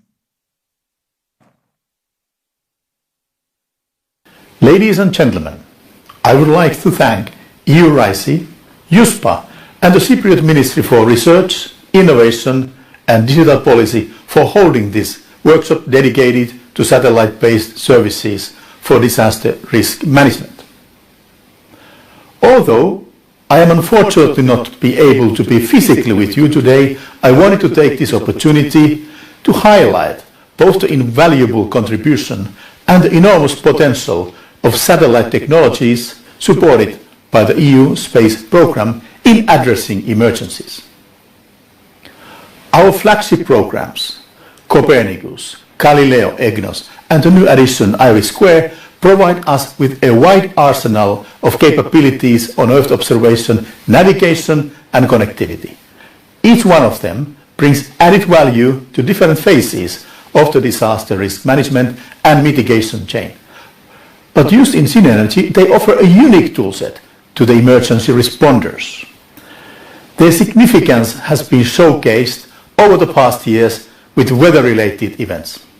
The summer 21 was the hottest ever recorded in Europe. However, this record was unfortunately only lasted for 1 year, as the summer 22 was even warmer. This extreme heat wave triggered wildfires across the Mediterranean in countries like Greece, Spain and Italy. Over these 2 years, Cyprus lost over 8,500 hectares of land to wildfires. And in 2022 alone, Europe saw another sad record as nearly 660,000 hectares of land were ravaged by the blazes, according to Copernicus. According to EUMETSAT, these fires overwhelmed firefighters, forced people to evacuate their homes, and even led to loss of human life. In those events, the capabilities of the EU space program were not only essential for efficient disaster risk management, they were saving lives. Through the synergies they develop, the components of the EU space program enable our member states to build an efficient disaster risk management cycle, from prevention and preparedness to response and recovery. For example, the European Earth Observation Programme supports the Copernicus Emergency Management Service, CEMS. It constantly monitors Europe to forecast, analyze and provide information for resilience strategies. EMS provides on-demand, detailed information for selected emergency situations, including fires and flooding. The service also offers continuous observations and forecasting for flood, drought and fire risk, providing decision makers with the critical geospatial information they need to, for example, issue an evacuation order. Then we have Galileo, the European Satellite Navigation Programme, delivering position, navigation and timing services to citizens worldwide since 2016. The Galileo Search and Rescue Service, known as SAR, plays a major role in disaster risk management. It contributes to timely detection and localization of the distress signals from emergency beacons, enabling faster and more effective response in emergencies such as earthquakes, hurricanes, and other disasters. Galileo SAR service enhances search and rescue operations by improving location accuracy, reducing response times, and increasing the chances of saving lives. The Commission is also working to the introduction of a messaging capability on COSPAS SARSAT beacons that will improve further the effectiveness of the rescue action. In addition to the services already available, Galileo is introducing in its portfolio a new service, the Emergency Warning Satellite Service. This new service will enable to timely alert people in advance of a hazard like tsunami or volcano eruption on their smartphones, car, or screens on public buildings. It will be accessible globally and free of charge, giving us an additional early warning tool to prevent loss of life and reduce the economic and material impacts of hazardous events, including disasters. This service does not replace the existing alert system, but it reinforces the robustness of the warning dissemination and communication chain by adding an extra channel, the satellite channel. It is independent of terrestrial ground infrastructures and remains available even in the toughest situations. Nations worldwide could benefit from using this service to alert their population in case of a natural disaster. This is particularly the case for countries with remote, unconnected areas like remote villages or oceanic islands. The service will enter in operation in 2025, but my team is already organizing a series of live demonstrations in the EU to showcase the potential of the service to the civil protection community. One of these field demonstrations will actually take place in Cyprus in October this year, simulating an alert scenario on forest fires and tsunami. Another important role that satellites can fulfill in disaster management is to provide connectivity, which increases coordination and response time for civil protection actors and allows to restore a minimum level of mobile service for populations. This resilience layer is becoming more and more critical for the Union. The number of recorded natural disasters in Europe has more than doubled over the last 3 decades, a trend likely to continue in the next decade. And the categories of disasters that have the most increase are, to no one's surprise, floods, extreme temperatures and storms, which are all events that have a severe impact on our terrestrial telecommunication networks.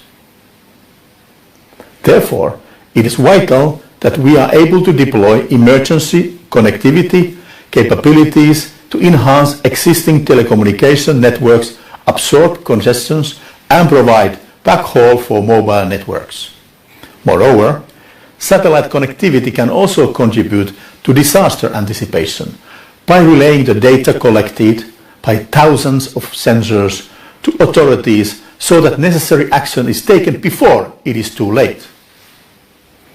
The greater awareness for this need for resilient, secure connectivity capabilities is one of the drivers that led to the establishment of the Union Secure Connectivity Programme called IRIS2, that DG DEFIS is currently implementing. Through IRIS2, which stands for Infrastructure for Resilience, Interconnectivity and Security by Satellite, we will be able to provide rescue teams and citizens with a powerful tool to enhance relief response, save lives, and accelerate recovery.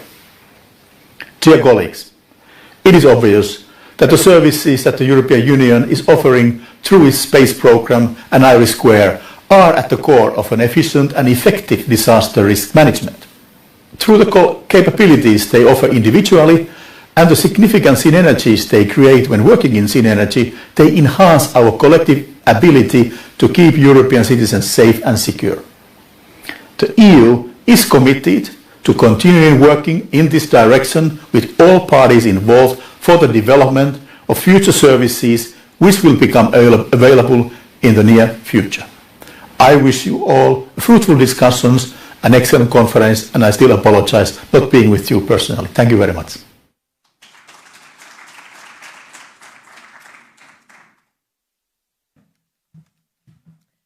So thank you to all. Now, to conclude this workshop, I would like to invite the person, one of the representative of the organization with whom this event wouldn't have been possible.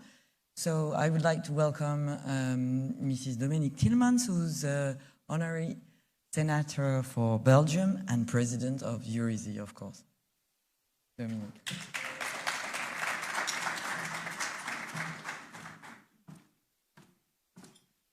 Thank you, Marie, for your introduction.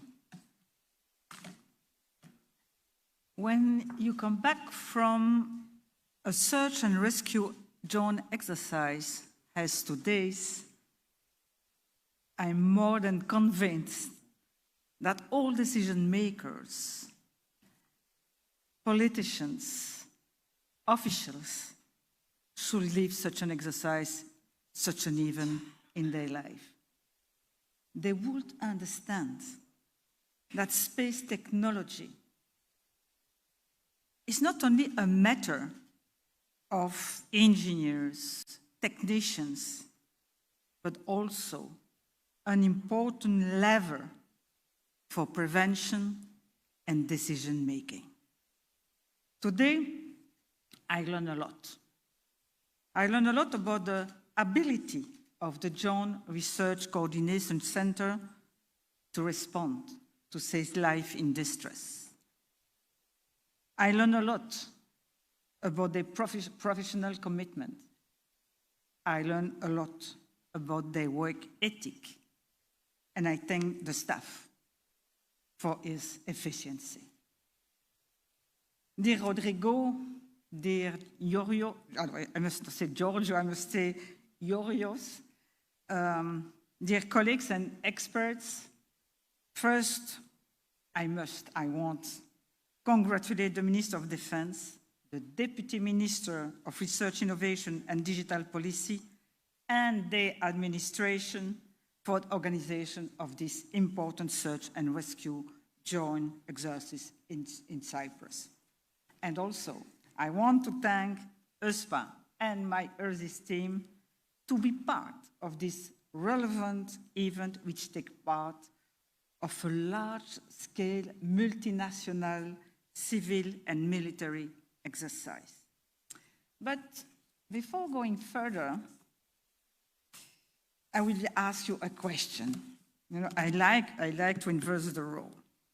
Do you know over the last 2 years how many times the EU member states and non-member states required the activation of the Union Civil Protection Mechanism?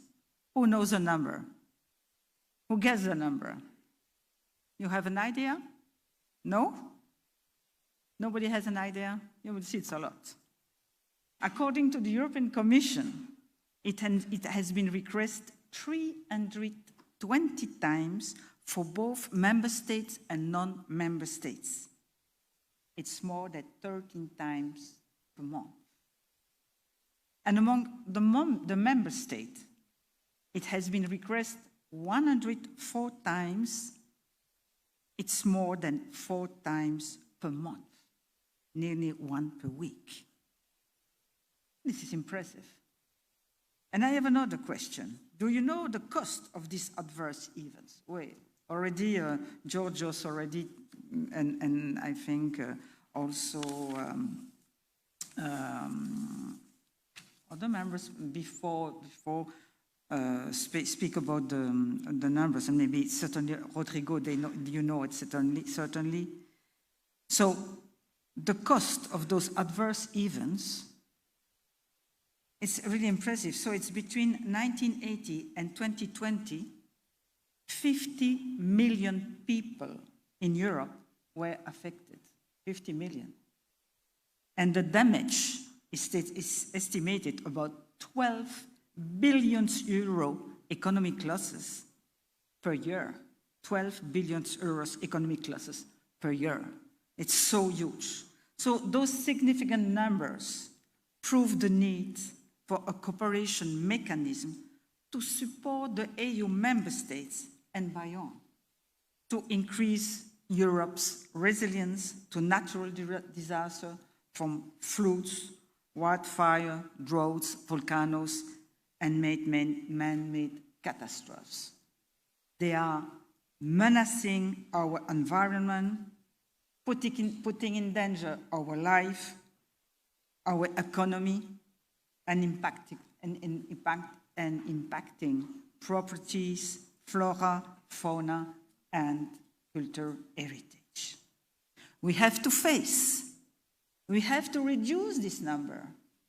We have to act. And space technology can help us.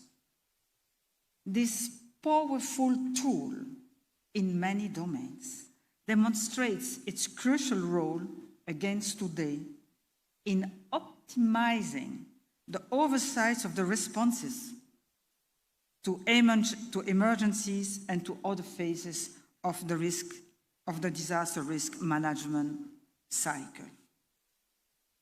And at the policy level, the European Commission is making giant steps to harmonize how member states can work together. This is important, how we can work together to tackle and reduce the impact of disasters.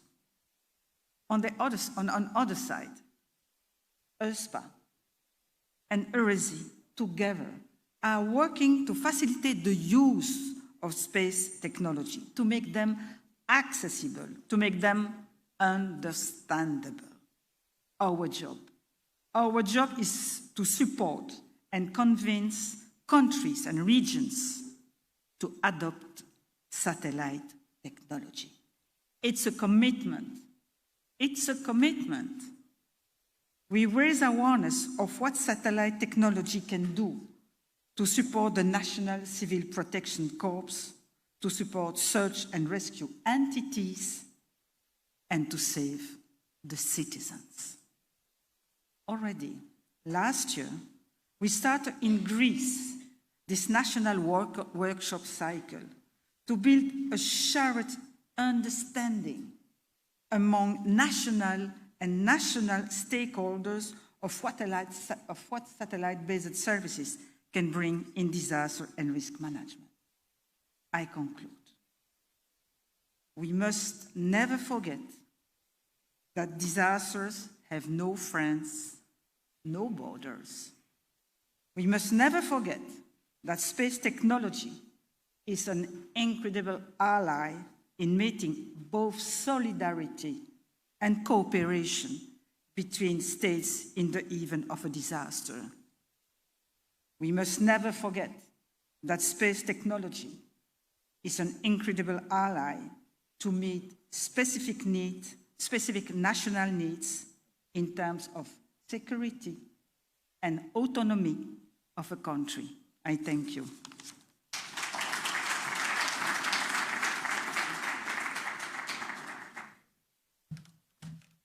Thank you, Dominique. So this is concluding our workshop. I want to conclude, Annalisa. So in any case, thank you very much for participating, for contributing, and we hope that you learn, we hope that you have been interested. Yes.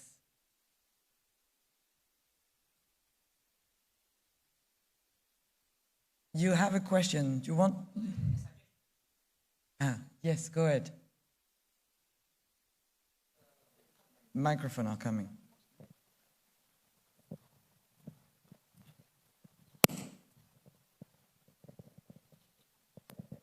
Thank you. Congratulations for the excellent presentations. I understand that branding and communication is very important in this field. So an idea came to me just a few minutes ago, and I suggest a brand name for all the efforts, which is Space Earth, double S, double E in the middle, one word. So the last letter E is with a capital, Space Earth. And I also suggest a slogan for this effort, Space Technologies, Earthly Applications. Thank you and congratulations once again. Thank you very much for the suggestion. Thank you very much. So, just to conclude, Annalisa, you want to say a few words for the conclusion? So I'll give the floor to Annalisa.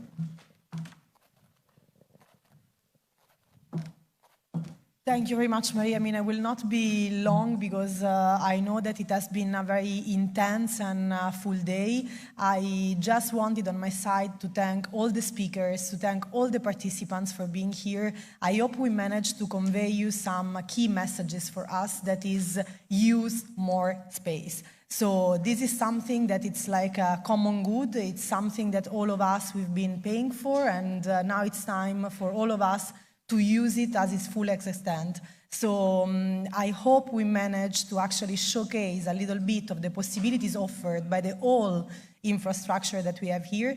And we wanted, of course, to put you in contact with all the speakers. So if you have any question, again, if you would like to get the contact, don't hesitate to come back to us, to the incredible DEC, Department of Electronic Communication team that has been like our local organizers here. So please don't hesitate. For the rest, I just want to conclude with a little logistics for all the attendees. We are happy to, invite you for lunch at the Olympia restaurant of the hotel, so everybody can take the lunch, and we hope to see you soon. Thank you very much.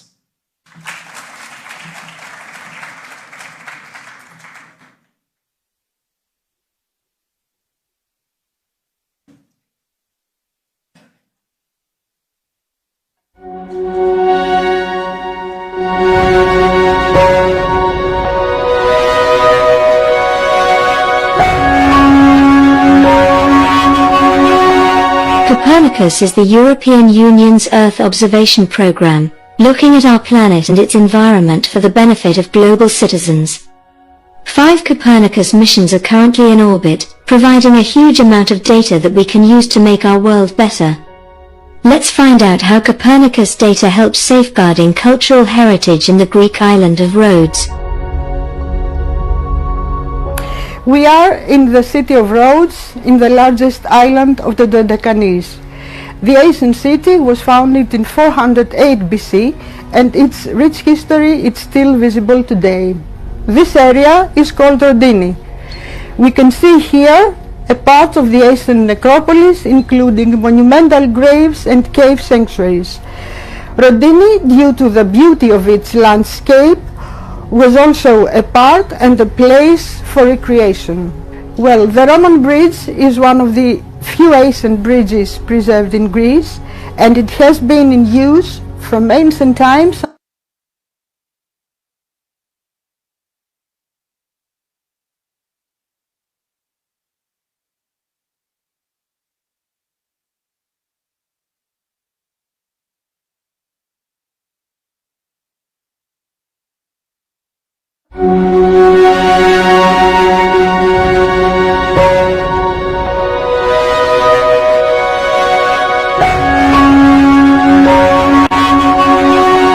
Copernicus is the European Union's Earth observation program, looking at our planet and its environment for the benefit of global citizens.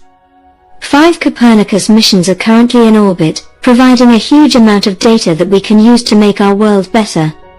Let's find out how Copernicus data helps safeguarding cultural heritage in the Greek island of Rhodes. We are in the city of Rhodes, in the largest island of the Dodecanese. The ancient city was founded in 408 BC, and its rich history is still visible today. This area is called Rhodini. We can see here a part of the ancient necropolis, including monumental graves and cave sanctuaries. Rhodini, due to the beauty of its landscape, was also a park and a place for recreation.